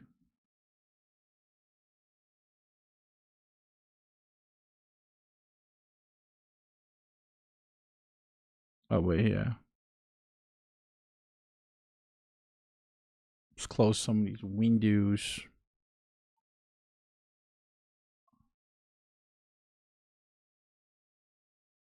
All right, yeah, I've probably been streaming too long. I've been streaming for 3 hours. Still choppy? Yeah. Close some of these windows. I don't think that's going to help. So my bit rate's of above 4,000.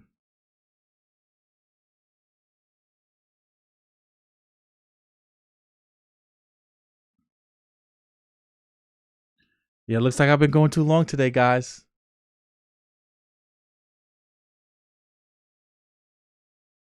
Yeah, there's a snowstorm up here. There's a major snowstorm up here in New York City.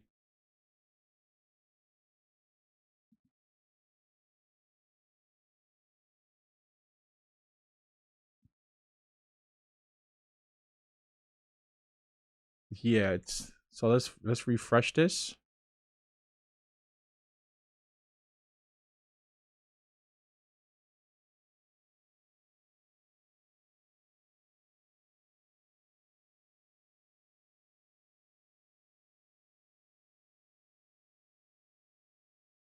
All right.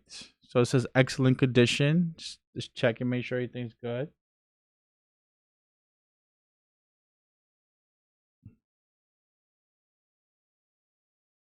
Okay, okay.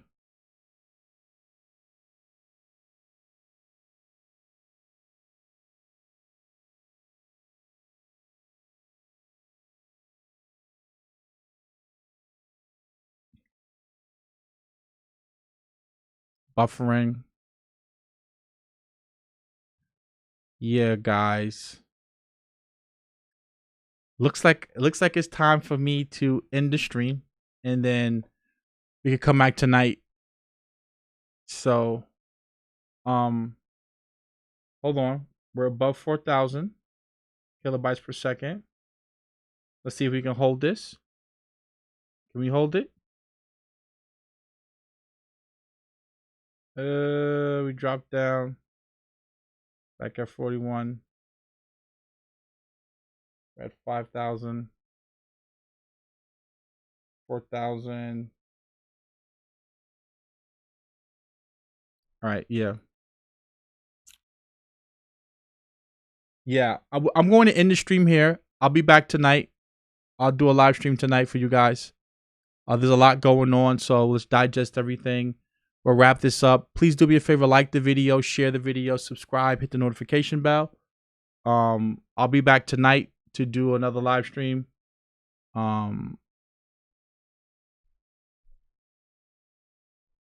Here is the link to join the academy for those of you that are interested. Again, please like the video, share the video, hit the subscribe button, send it to all. Join my mailing list so I can notify you via email when I'm going to go live. We've been going for 3 hours, so I'm definitely going to wrap it up here, and I'll see you guys later on tonight. Thank you.